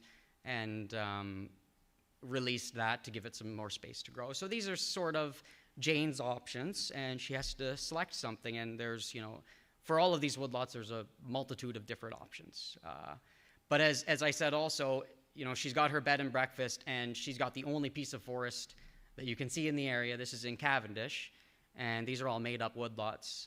I think maybe I should clarify. But will that stand blow down if you do too heavy of a thinning or you don't put the rows in the right way? So these are things that you have to think of. And is Jane willing to put up the required investment in planting and maintaining that woodlot, where there's no real income coming in, because a treatment such as that thinning, it would probably cost more to do than it would bring in to the landowner. So that's something to consider as well. And then Jane has to pick one of her options and figure out what she wants to do to ensure that her woodlot keeps providing her values. She implements that plan, she monitors and reevaluates. And then here's Louis' woodlot. So this is, an intolerant hardwood woodlot where he goes and he hunts grouse and snowshoe hare, and he does forest management as a hobby, and where he cuts some firewood. This is an intolerant hardwood stand, mixed wood stand, I guess. There's some red maple, some white birch, some balsam fir, and some tamarack larch. I would classify it as a 25-year intolerant hardwood mixed forest, which is a pretty common forest throughout lots of PEI. So this is Louis' option not to harvest. You see the stand grows over time. This is my advice to Louis. I say, well, you only have about 50 cubic meters to the hectare. If you want to do anything but clear cut, it's going to be hard to get anyone to come in and do that because there's not enough wood per unit of area. It would be too expensive and it wouldn't be a viable option. So I say, well, we should wait until about 2040 to let the stand grow a little bit more volume so we can do an economically viable forestry operation, because as I said, Louis only cuts about an acre to an acre and a half, so he wants to manage the rest of his land that he's really never going to get to in his lifetime. And so we do a patch cut, and then over time we can turn that stand into uneven age type of a stand where we do selection harvesting. I'll get to questions here in a second. We can go back. And one other option that you can do to this type of a stand is also some sort of a commercial thinning, which is generally more common in a softwood stand, but people are starting to do them more often in hardwood stands as well. You need to find the right people to do it.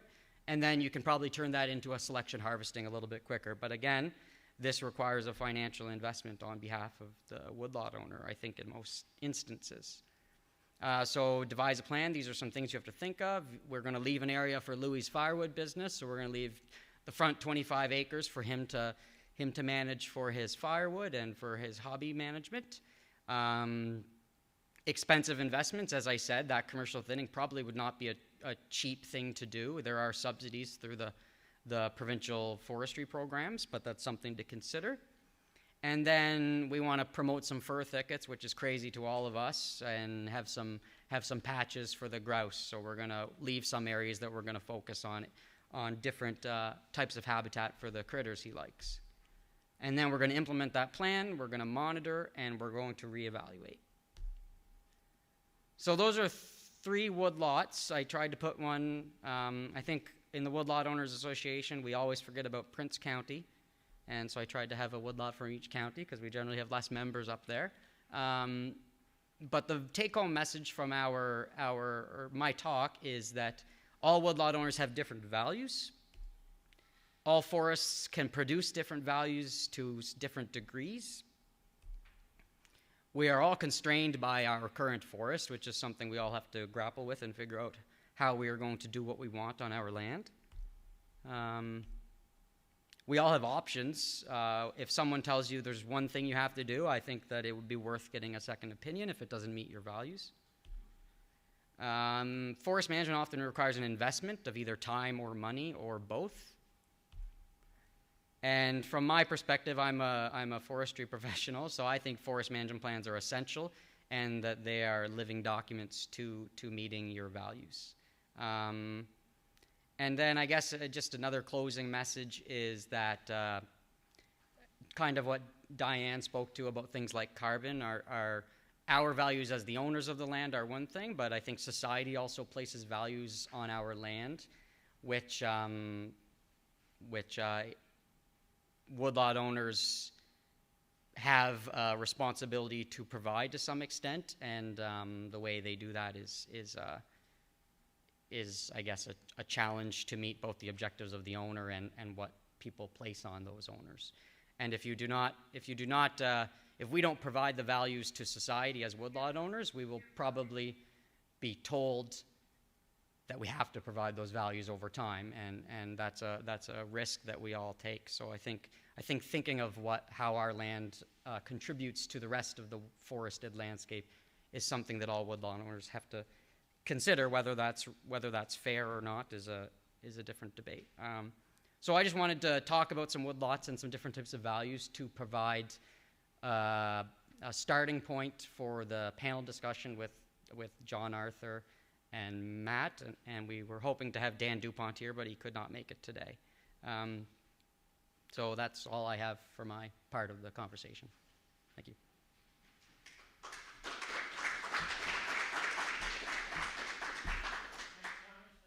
All right, hello everybody. Thank you for joining us here today for our discussion on value of woodlots and the value that we seek from them. So today I kind of wanted to speak to you about what is called wet land. I call it wet land, not necessarily wetlands. So I'm talking about ephemerally flooded or seasonally flooded land. It's our fastest form of disappearing forest in our northern forest region. And it's something I see that we have an abundance here of on PEI, but it is disappearing to me at an alarming rate. And I'll try and show you some photos later on that maybe help you see how these areas have been in our fields and our forests since the beginning of time, but they are being managed differently now. We're draining them, we're changing the landscape to not hold water. And that worries me a little bit because I've spent a lot of time outside, and I mean, there's rivers and streams across PEI that I used to go to as a child and grab smelts by the handful, just throw them in a bucket and go home. And there's not even smelts in these areas anymore. There's not enough water to produce the population for these things to reproduce, and I worry about that. So I just wanted to touch on some things we can do as woodlot owners to maybe look at these areas and manage them better. And on another note, whenever I talk about managing land or representing a client, for me, the land is the client, and the owners, the private owners, are actually just managers for a short term, because you don't own that land forever. You might own it for your lifetime or for a few years. But the land, to me, is the primary client because it's there forever. So just a couple notes.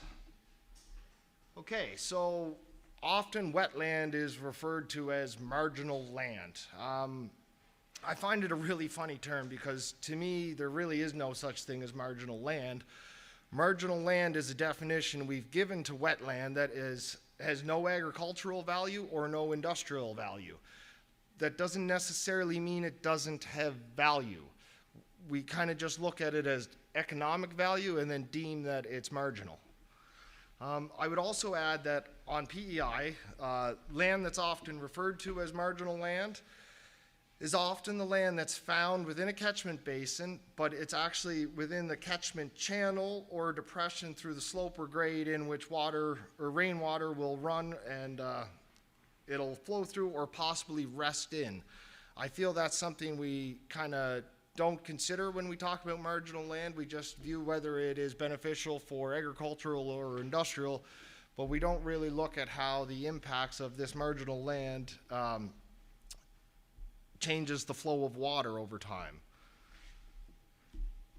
Okay, so I think it's important to define a few wetland terms because maybe not everybody here knows all the terminology. So a catchment basin is just a reference to the area in which rainwater is drained to either a river or a tributary. So on PEI, we have abundance of watersheds. There's watershed groups in every community. There's not a landowner here that doesn't reside within a particular watershed, which is a catchment basin. So the catchment channel is the area in which rainwater will gather enough to create the pool or flow as it heads towards that tributary or river. I mean, driving around at this time of year, whenever I'm developing a management plan, is what management activities historically took place, are currently, or will happen in the area. I think that's a pretty standard question. I would think a lot of our contractors currently or consultants currently use that. Another one I ask right away, and I usually try and identify this off a map, is where are vernal pools and or the catchment channels in relation to the activities that we will be doing, and what are the impacts that could be caused by those? I think a lot of times when we manage land, we don't fully think about the potential long-term impacts of our management strategy.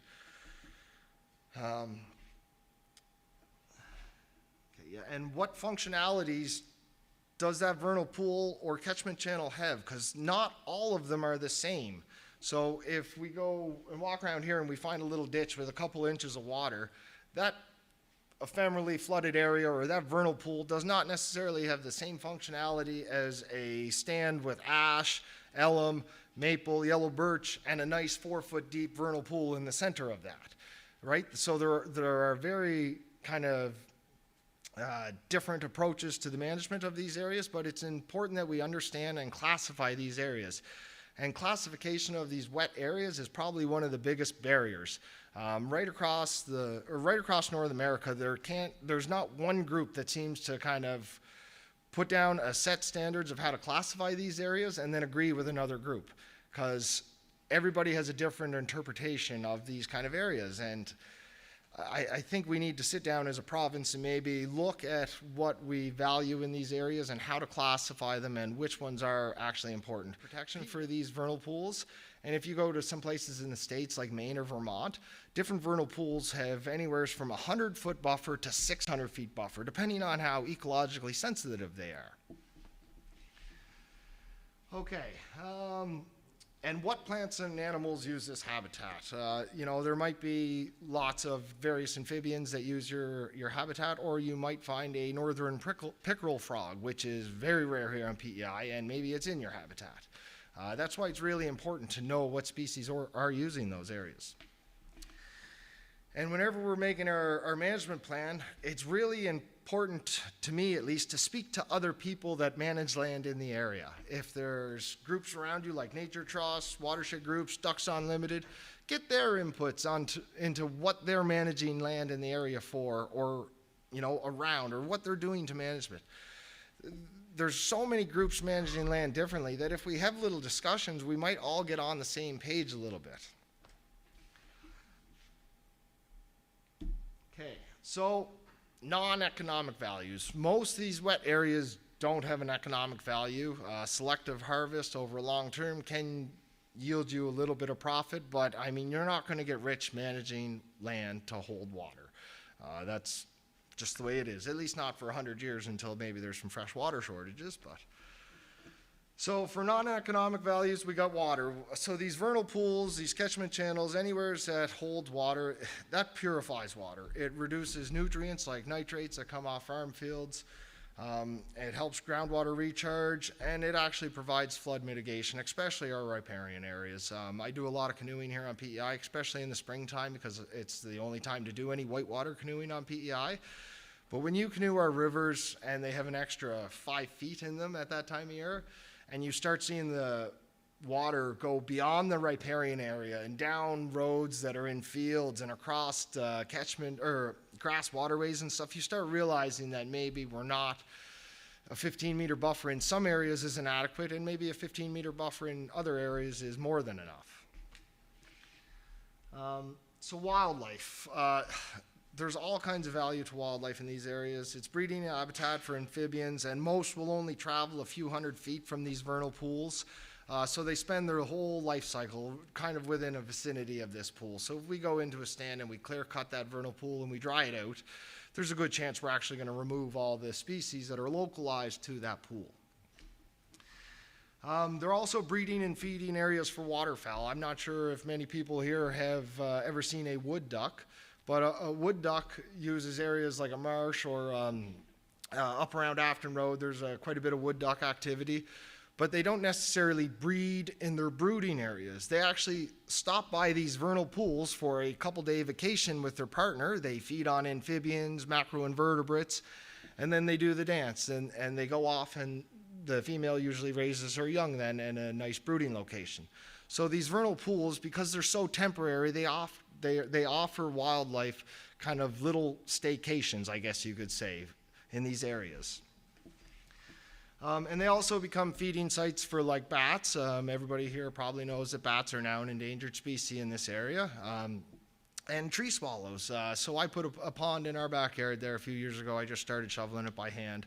And now we have tree swallows every year. I love watching them fly around and catch insects off the surface of the water. They're just beautiful flyers. So if we start talking about our tree species, so broadleaf tree species like black and white ashes, they actually require very nutrient-rich soils. A lot of times I see people try and transplant these tree species maybe on an upland slope where they will just never take because the nutrients aren't there in those soils to produce for those trees. To me, it's a waste of a good sapling. So the anaerobic bacteria that develops in a vernal pool from that flooding motion is actually what creates the high nutrient load for those trees to be able to live their long lives. So yeah, and then so these areas, these vernal pools and catchment channels, you know, to me, they're the pathways for the genetic spread among that hydrophilic flora that has that affinity for the nutrient-rich sites. And really, I wish people would consider these vernal pools as nursery areas for those species that we're trying to reestablish all across the island.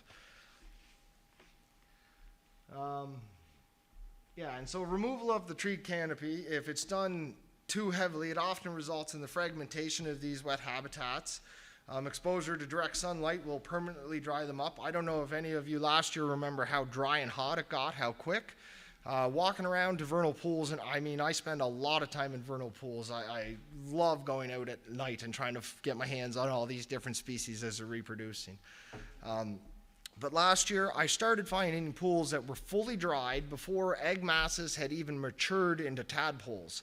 So that whole pool was clear cut, and now that the egg mass just becomes a massive ball of algae because it doesn't have enough water to develop into young offspring. So that whole generation of amphibians for that area has been wiped out just due to a clear cut. Yeah, so seasonally flooded forests are the fastest disappearing forests in the northeastern forest region. That is our forest region. Now, PEI, we actually do have an abundance of these areas, like I said. But if you kind of look at our northeastern forest region map, and you bring up wetlands that have disappeared throughout it, it's incredible. There's just big gaps now. There's big fragmented sections of land. And to me, that's, like I said, I think that's scary. I don't know that we value or we put value on water because we have so much of it. And carbon storage. Younger trees, they'll store carbon faster, but a longer lived tree, it might store carbon slower, but it actually stores more carbon because of a larger canopy. It's kind of a bit of a thing to wrap your head around, but so that's why it's important to maybe have these areas for longer lived species. And then amphibians are just great ecosystem indicators. If they're in your land or if they're around your land, they're indicating that your stand or your woodlot is in good health. It's a great indicator.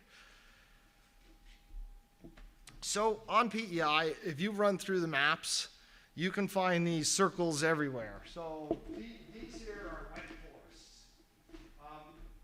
Literally, they are all over PEI. These are remnants from whenever our ancestors cleared land, and in the 30s, these areas were all left. They were areas where our farmers and our woodlot owners at that time went and they cleared their fuel wood from these areas because it kept coming back as coppice red maple. There was no point trying to till into these wet areas because they just didn't have the machinery in the 30s to do so. So a lot of these areas have been left over. You can see this one here. This here is a flowing stream right in the middle of the field. I'm not sure why that's not forested, but anyway, so site identifier. So compressed leaves or dead grass in a depression, and even moist soil in dry conditions. If you just reach your fingers down a bit, you'll find moist soil. So whenever we're planning for land, these are things we should be looking for, or planning management. And then often, even just like being able to identify the ground vegetation in these areas is more than enough to indicate that it's a wet or nutrient-rich site. So sensitive fern is a great example. It's all over PEI, but it tends to really grow well in our nutrient-rich, moist soils. And so Seepster Springs, again, like I said, yeah, that's where groundwater leaks out. There's many forms of these, and I have a couple images to show you so you can understand. So this here is a vernal pool. So in the center here, you can kind of see how these leaves are depressed.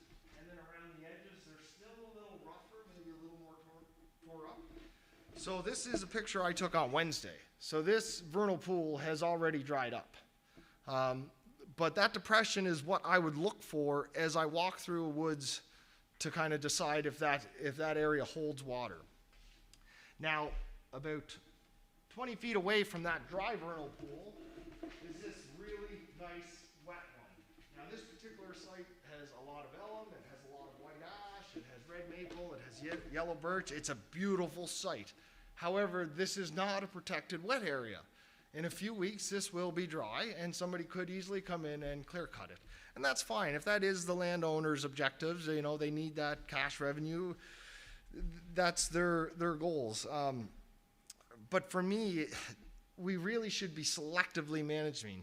I don't want to say we shouldn't manage these areas, because I really do feel that if we don't give economic value to them, they won't have any value at all.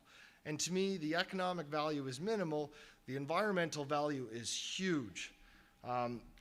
So these areas here, like this is what's disappearing. When I look at the landscape, this is what's disappearing, and that scares me, and I really love these areas. So this here is sensitive fern, pretty easy to ID. Like I said, this was from Wednesday. You know, those are good indicators. That's a nutrient-rich, moist soil site. So, seeps and springs. This here is a beautiful spring. This here is a really nicely, selectively managed woodlot. It's all old growth, and you can see that spring is coming right out of the ground, but that runs all year, and it runs right into a water course. So this spring is protected. This one here runs for maybe 60 feet. It runs all year, but never reaches a water course. So it's not protected. And because of that, it's been extensively burned on each side. There was a small point where it was clear cut and it was tried to be plowed under, and they gave up on it. It grew back in oatmeal, white spruce, and other pioneer succession species. So this is actually a photo from last year. This is a catchment channel. So this doesn't have running water through it all year round. This here is about 100 meters from the closest water source. But the photo isn't great, but this here is a massive ditch, and it's full of sediment, and it actually expands. This here is all spotted jewelweed, and that stuff grows really fast in sediment deposits. So the sediment actually is about 15 to 20 feet wide here. It's deposit. It's a huge deposit. Tandem loads and tandem loads of sediment. Now this sediment traveled from a field way far away, but it actually creates such a flow of water that throughout the several hundred meters of forest channel here, or of catchment channel in this forest, there's erosion within the forest. So these landowners are potentially losing, I don't want to say losing value, they are being impacted by another's management style, right? So this is where I think we've got to kind of consider our neighbors and you know, our management techniques. What we do between our borders doesn't just impact our land, it impacts our neighbors as well, which is why we got to give it consideration. So this here's an agricultural field once cleared. Obviously, this here's grass waterway now, but water has always taken this channel. Even when it was forested, water followed this channel. I did split this map in half because it was a fairly big field, and I did want to take out any identifiable features to any of the fields I show, because I'm not trying to pick on landowners here. It's just that whenever land is converted to agricultural use, it's a lot easier to see these things that used to be there. So here we have a big depression. You can see this area is likely flooded for quite a while. So I would say this is an ephemerally flooded area. I did put a seep up here just because it's kind of wet and it flows down. I don't know that that's a seep or not. I just kind of assumed it was. Again, these are just observations off a map. I didn't get to really truth much here. So economic values. The main economic value was that these areas were used for fuel wood purposes. They've never actually been used to generate revenue. The evidence of the old fuel wood usage is still there. If you go out to these sites, it's all coppice red maple growth. And I mean, that's more than enough evidence to show that that area was managed successfully for a long time to always have cover. It seems to be now we're kind of moving away from that.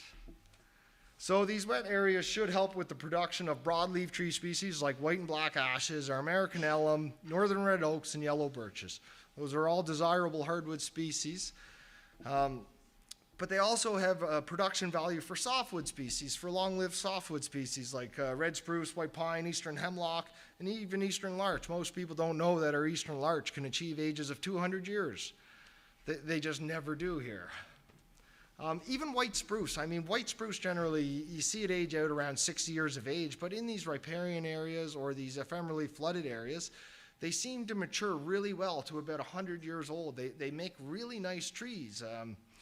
And I think it's just that extra nutrient-rich site.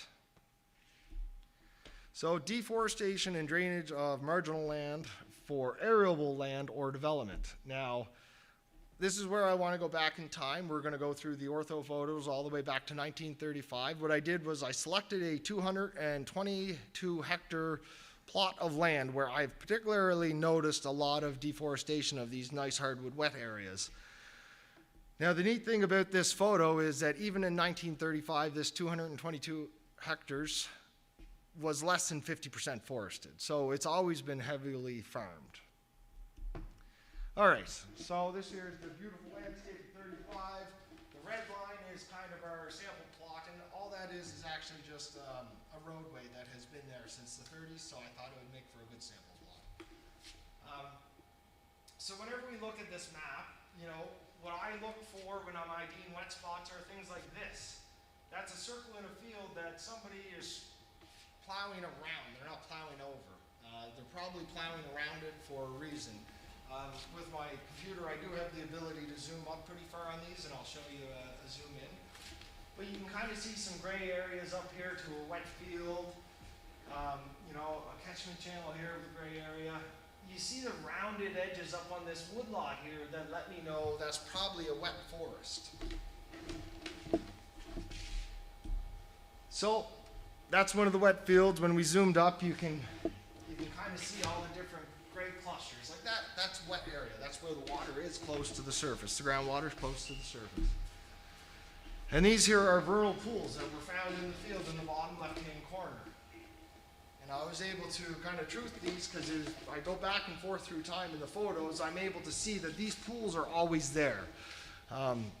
Even after they've been removed, you can still see wet spots in the soil. And so these are the wet forests. Now that we've kind of zoomed up on this wet forest, you can actually see a body of water within it here. There's actually open water within this dam. All right, so those are kind of all the wet spots that I identified as just kind of micro sites or ephemerally flooded wet sites. So these are kind of some of the main wet fields I decided, and this really comes into play later whenever we develop grass waterways. And these here are wet forests. This is all the locations that I deem there to be wet forests in this area. So going back and forth through time, I was able to see that these had all been wet. Okay, so just jumping from 1935 to 1958, and I do have to apologize for the maps. It's really hard to kind of overlay them over Google. Sometimes they don't quite line up nice. There's no real changes in 1958 except for a few hedgerows have been taken out, and one field was afforested. I was actually blown away by that. So somewhere between 35 and 58, somebody saw fit to plant a whole field full of trees. So 74, you don't see too much more, maybe a little deforestation here. These wet spots are still here, still being farmed around, not over. This forest actually grew up pretty nice, but still no major topographical changes. Now we get into 2015. So 2015, there was 2 wet field spots right here. Now we have a grass waterway that's holding water. You know, we used to have a wet soil, wet field there, but now we have a waterway that's designed to drain water from that area, and it's just holding water. We see a whole bunch of catchment channels or grass waterways installed. So these are the catchment channels. They've always been there. They've just been expanded to hold water and reduce soil erosion. Now we see some deforestation up here. These wet forests are still left. Except this one up here has been clear cut and that body of water isn't even in there anymore. It's not even in that photo. 2017, we see this wet forest was cut, this wet forest was cut, this wet forest was cut, this wet forest was cut, and this wet forest was cut. You know, those are seasonally flooded areas. Once that canopy is removed, once the composition of trees is removed, it's extremely hard to rehabilitate that area to what it once was. 2018, even more deforestation of the wet forests. 2019, this is what I found really interesting. There's a massive circular cut right here, and there was a road put through this wetland. I couldn't understand it until I kind of got going further into the future. But I should show you something. Actually, 2015, I missed this. So this here is just a grass waterway. And in 2017, it's an irrigation pond. There's a low capacity well and an irrigation pond. So we've done a whole bunch of work to drain the water off this land, but then we also put an irrigation system in. So 2019 and 2020. So what has happened is we actually have an irrigation station here in the middle now, and this was all deforested for irrigation. So this field looks particularly wet, doesn't it? Like it comes off as quite wet to me from what I see. But that's because we're taking from the groundwater now and irrigating the surface, which is actually a really poor way to irrigate land because we evaporate most of that water. Okay, so there was the original wet spots.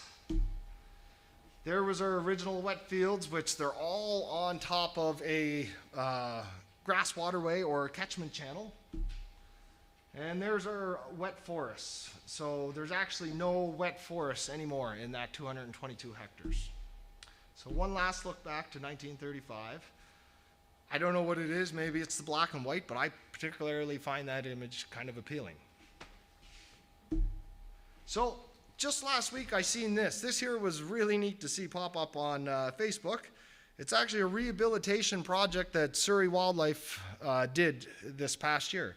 I haven't been down to see it, but to me, they simply excavated out some of these areas, some of these wet areas to recreate wetlands. Very easy, very hard to secure funding for. So I just wanted to kind of talk about maybe another area here. So these aren't hard to do. This here vernal pool, I started digging that with a spade shovel 5 years ago. It's actually considerably bigger than this now, but I mean, there are ways to achieve these goals, even if you're having a hard time finding funding, if there's maybe not other people to support or help with the ideas. But I wanted to talk about this field here. So there's a depression here. There's actually 3 vernal pool depressions on this field. They all run straight in a line. And this here is that photo of the seep I showed you. That seep comes down and it runs to here and it dissipates into a bunch of common spike brush. And that's the end of that wet area. Yeah, okay. And so because this here all runs down like this area here gets extremely flooded. And so there's a plantation here, and I feel bad for this landowner. He planted this area, I'm going to say about 2010. He's had it field planted 4 times, and there's still very limited success of the established trees. And that's mostly because we're not planting the right trees in the right place. To me, we should be maybe even considering doing a management plan before we put trees in the ground. It doesn't make a lot of sense to keep going out there and putting money into planting trees to me if they're not going to succeed. So I think we can mitigate some of that by putting a plan in place, and that way landowners, I think, can achieve their goals sooner if we're initiating a plan right at the very first tree that goes in the ground. Because once it's a forest, and then if we try and start planning after we have a plantation, it might be a little more difficult to achieve some of your goals. And so road construction. So road construction in the 70s and 80s didn't really have the same consideration we do today. So this here's my property, And there's an old forest road. I still use part of it. It used to run right along here and then jut up. But it was so wet, it held so much water that it was only usable for a short time of the year. So what I actually did was I kicked the road up to about here, and it stays nice and dry, and I've went along and I just, with my spade shovel, started digging holes again. And we literally have amphibians breeding at all these sites now. Took minimal work, but at least I feel it was beneficial to our property. So here's that seep again that I just wanted to show you that comes out of my neighbor's property. Here's the common spike rush that's all just downstream of it or downhill from it where it dissipates. These here, that's one of the vernal pools I dug. So this here took me 45 minutes, I think. You can see the road kind of ran like this. I literally just grabbed a wet spot and thrown everything to the low side, creating burn. I got wood frogs that breed in there and spotted salamander. This here's the bigger one in my backyard. We now have geese here every day, ducks. We have wood frogs. I just heard spring peepers the other day. Like I said, we had tree swallows. There's all kinds of macroinvertebrates. If you're into bugs, this is the place to be. There's so many. It's really neat. Hard to rebuild. So the National Resource Council in 2001 identified vernal pools as the most difficult wetlands to recreate. So if they're so difficult to recreate, we gotta consider maybe doing a little more to manage them successfully, in my mind. I like to think of the foundation of a house. Whenever I look at land, I like to take it and flip it upside down, and I think of the highest points of land as the foundation to a house. And that's because if the foundation is damaged and you're living in that house, it's not gonna be a great home to live in. So if we're damaging the upland, you know, we're damaging the foundation to our whole region. There's so much, like, whenever we talk about expanding riparian areas, so if we go to a fourth order stream or like a great big river and we add extra protection there, my question is, are we actually protecting anything else? Are we stopping any negative impacts? To me, all the largest impacts in our water courses come from upland. They come from the point beyond where the river starts. And so it's those areas we need to really function on and manage our land accordingly. Okay, so regulation. Regulations are often viewed as restrictions that are imposed upon private landowners by government, when in fact they are often simply just the best management practices that are being suggested. And wetland planning is critical to maximizing long-term natural resource production, regardless of whether activities involve acquisition, protection, creation, restoration, enhancement, or active management. Unfortunately, planning is often viewed as an obstacle for securing funds for a project or obtaining permission to implement actions like riparian management, rather than what is necessary to achieve success. I think that's where we got to kind of change our own perceptions. Whenever we write a management plan and we state that there's a riparian area, we'll just stay away from it. I think we need to change that. We need to strive to go that extra mile and deal with this red tape and various issues and manage these areas. Because that is part of it. That is part of it. We can't always just say, well, it's easy to write a plan for this area, so we'll just do a plan for this area and we'll step back and let the work happen. Okay, some quotes. I don't know if anybody here likes Aldo Leopold. He is a great conservationist, one of my role models. So he says, we abuse land because we regard it as a commodity belonging to us. When we see land as a community to which we belong, we may begin to use it with love and respect. I absolutely love that. I really do feel that to be true. We think we own what's between our boundary lines, even though it's only for a very short time in the actual longevity of the planet. And then he has another quote, and he says, to plant a pine, for example, one need be neither God nor poet, one need only own a good shovel. I like that. He actually elaborates on this if you read the book. He goes a little bit farther and he says, And if that shovel is sharp and your will and your back strong, you may look out upon your land and see that you have planted a forest. I really love that. Although he's just spot on for a conservationist. So now I just want to share some photos. So this here is actually an old road. Roads were really poorly established for a long time on PEI, and when they get forgotten about, they can have negative impacts. So this here isn't flowing water. This is just seasonal runoff. But it creates quite a bit of erosion every year from just an improperly placed road. This used to go right across the stream. It was an old ag road when this was all farmland. So you can't really see it. It was pretty cloudy on Wednesday with the water, but this here is an egg mass of wood frog eggs. I just wanted to show it.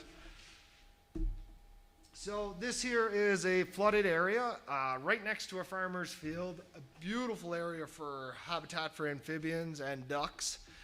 None of it comes within wetland delineation. There's not any part of this property that falls under the wetland categories. This here is a beautiful grass wetland that was created by Ducks Unlimited. This is right out here in Suffolk. If you're driving home, you'll likely see it on the side of the road.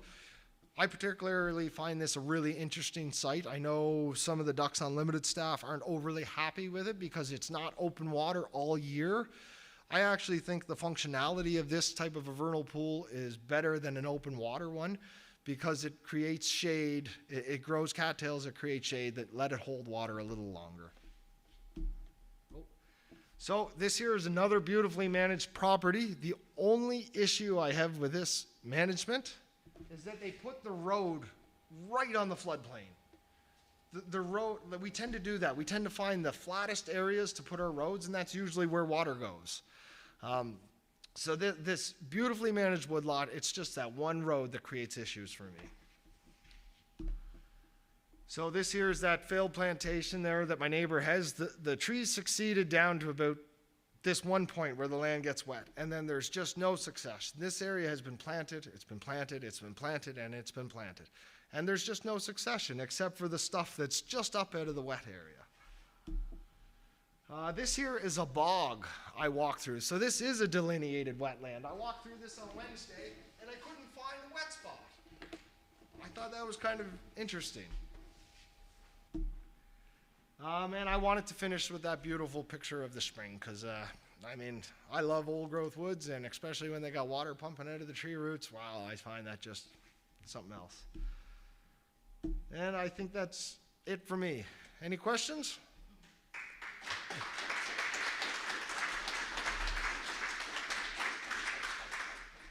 Okay, thank you.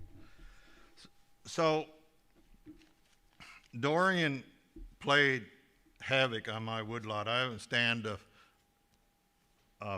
black spruce, and it just crisscrossed and flattened it. And I got 100 cord cut off before the contractor came down to Brookvale, actually. And last year, no prices, and then he was supposed to cut this winter, and no snow, no frost, and I don't want my property rotted, so I haven't had the harvest done that I should have had. I had planning done on what we cut year before, but nothing else, and there's regen.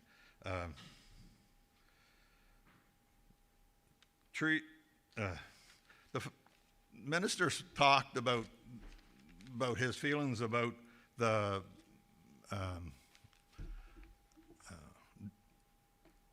problems that Dorian created, and we talked when we were in and talked to the minister Jameson. There's a terrible fire risk in the woods with what's laying there that's left, and it's kind of been ignored, or it has been ignored. But anyway, what can be harvested will, and I support planting if it's a mature site, and if regen will not come back on its own, but if there is regen, it will. I hope it will come back. Matt talked about woodlots left up west. Well, there'd be no 250 horsepower tractors and GPS running them across the fields if the wet low spots were protected. And people made living in my area, raised families in my area on what most people would call wet property. They farmed it with horses, and then they farmed it with 35 horsepower tractors. But it really breaks, you go west of Musqush, it really breaks up the land mass that's accessible to farm because, oh, there's a wet spot in this field, or there's a wet spot on that field. I had more here, but I don't want to keep you fellas all day, but Doug's got some pictures here I wanted to show. I wanted to talk a little bit about the harvesting that's been done, and come in and harvest and then just drive away from it. And some places the plastic jugs are still laying there, the buckets from where they had to fill their harvesters with oil, or there's tires laying there, or there's wood that never was picked up laying there. But this is an example of what's growing up on that. And some of these places was early 80s that they were cut. What's the next one, Doug?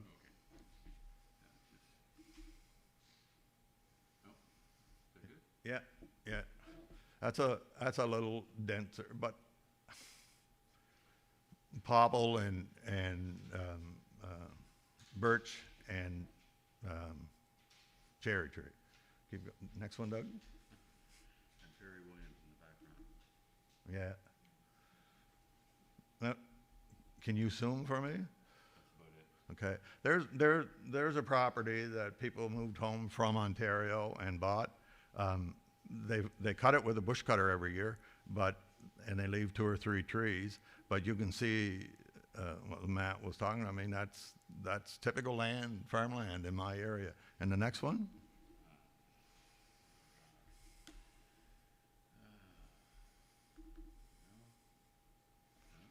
Yeah, and that's the most recent family that's moved home, and you can see the water to the 2/3 that way on it.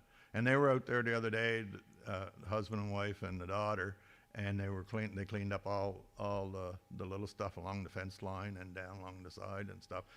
See, people used to have cattle, and and what they couldn't grow crop on, they put cattle on and pastured.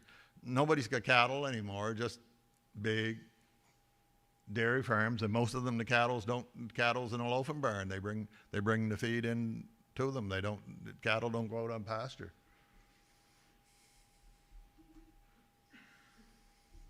That's a property near my place that they tried to grow potatoes in. The Land Development Corporation took over in 1966, and they created, that was community pasture, and then they rented it out to potato farmers. Well, you haul potato harvesters through with a bulldozer in the front of it is what they were doing. Seriously, yeah, at 11 or 12 o'clock at night. Now that's a plantation that's when you turn down my road, and that's a Craig property, and this lady moved home, and she accessed planting in that field. She's got solar panels on her roof, but where the planting stopped, there's a wet hole. But I mean, a potato farmer was farming that field until actually he's farming the rest of the field yet.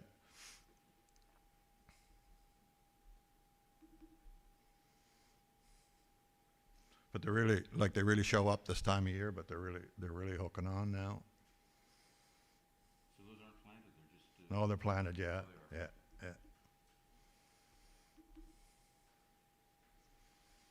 So that's more was farmland.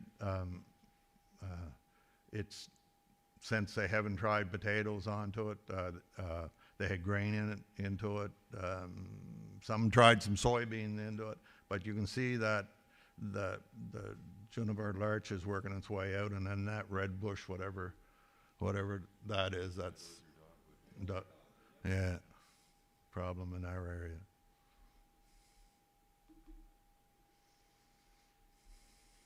Yeah, that's more like, we talk about healthy or viable or whatever woodland. I don't think that is healthy. I guess they're healthy, but they're not of very much value as if you're going to gain any income. I mean, you can have property that you can respect it all, but I mean that you focus on habitat and on walk and whatever. And my black spruce that blew down, if I was stressed or whatever, I'd take the car and drive back and go into the woods and walk through the extraction trails that I had. So I know what personal value is in woods other than how much a cord, and that's $50. and how much does a culvert cost? Well, how many $50? Well, somebody come and consults with you. Well, that's 3/4 wood, Yeah. They're all pretty well the same. They don't do justice for what you see, a picture, but yeah, keep going, Doug. That's my woodlot there, and this is planted. And they've wintered. They're coming. There's black spruce with some pine in it. But that's what I've got, and the stuff that went down was larger diameter, and it went for studwood. I couldn't believe that they cut it 8 foot, and I asked the contractor, and he said, if we put large diameter material in, they'll take smaller diameter that would otherwise go for pulp, so that if stuff that would make 2x6s or 2x8s, they cut that off at 8 feet, then it makes the pile look good, makes the load look good, and they accept it. I was really disappointed because it was black spruce and it was as clean as anything, and it cut off at 8 feet. So I've asked technicians and consultants about, go ahead, Doug.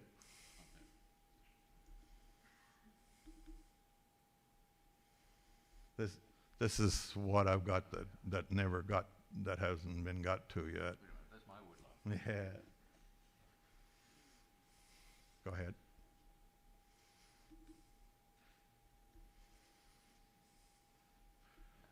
I was picking like that pine out and some fir and some popple and any of the smaller diameter, but it was really too light to be doing that because I created the blowdown to an extent.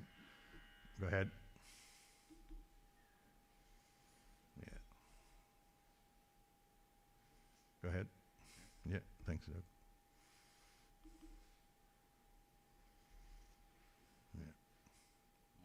Yeah, no, just a sec. So don't know what to do with this. Clear cut this all off. There's lots of stuff that's got minimal diameter to it, like it's 3 inches, 4 inches, and it's tall and it's got top on it. But we don't know, like if you leave it, it's just gonna lay on the ground. And okay, thank you. Go ahead, Doug. Yeah, now there's 20 some acres of that, and it's much lower, shorter. It was spaced, it was in 82, 83 for me, and it really should be thinned again, but it's really of no value other than poles or whatever. But it's the future behind what blew down on me. Go ahead.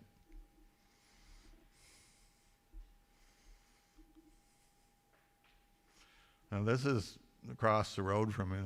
It's Matthew. property. That's natural regen black spruce. They cleared it this fall, the summer, and it's beautiful. Like, is there another picture? Is that the last one? No?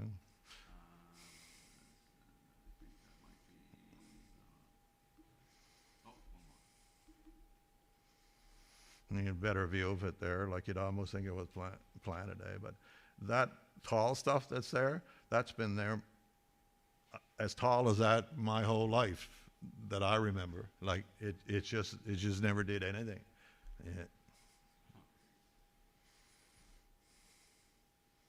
Yeah, and I got a bundle over there I wanted to show you. I guess it's a physical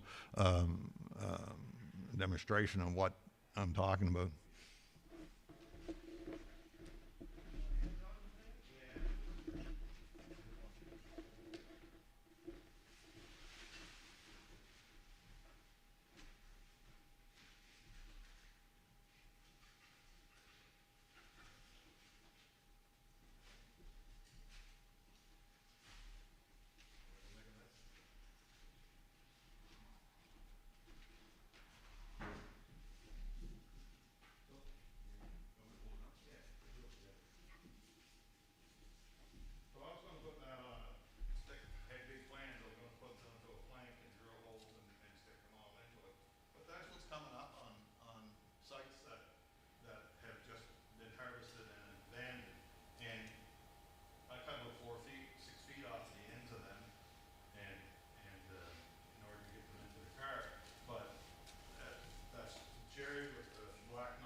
Association if we would be interested in then planting on property that hasn't been under management plan, and she wanted, and I said, well, we can question out to our members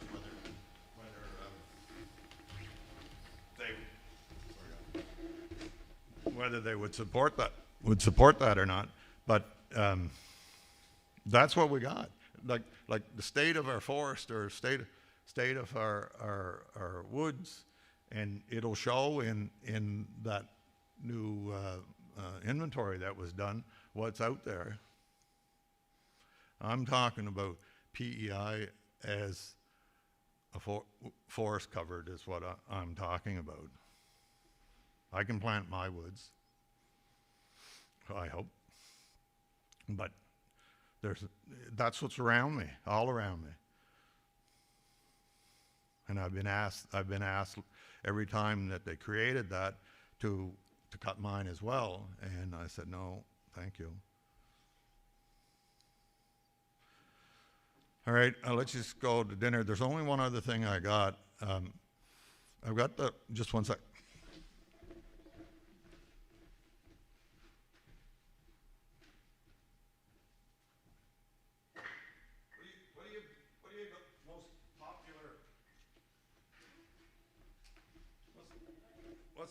What's the most popular piece of material sold at a hardware store?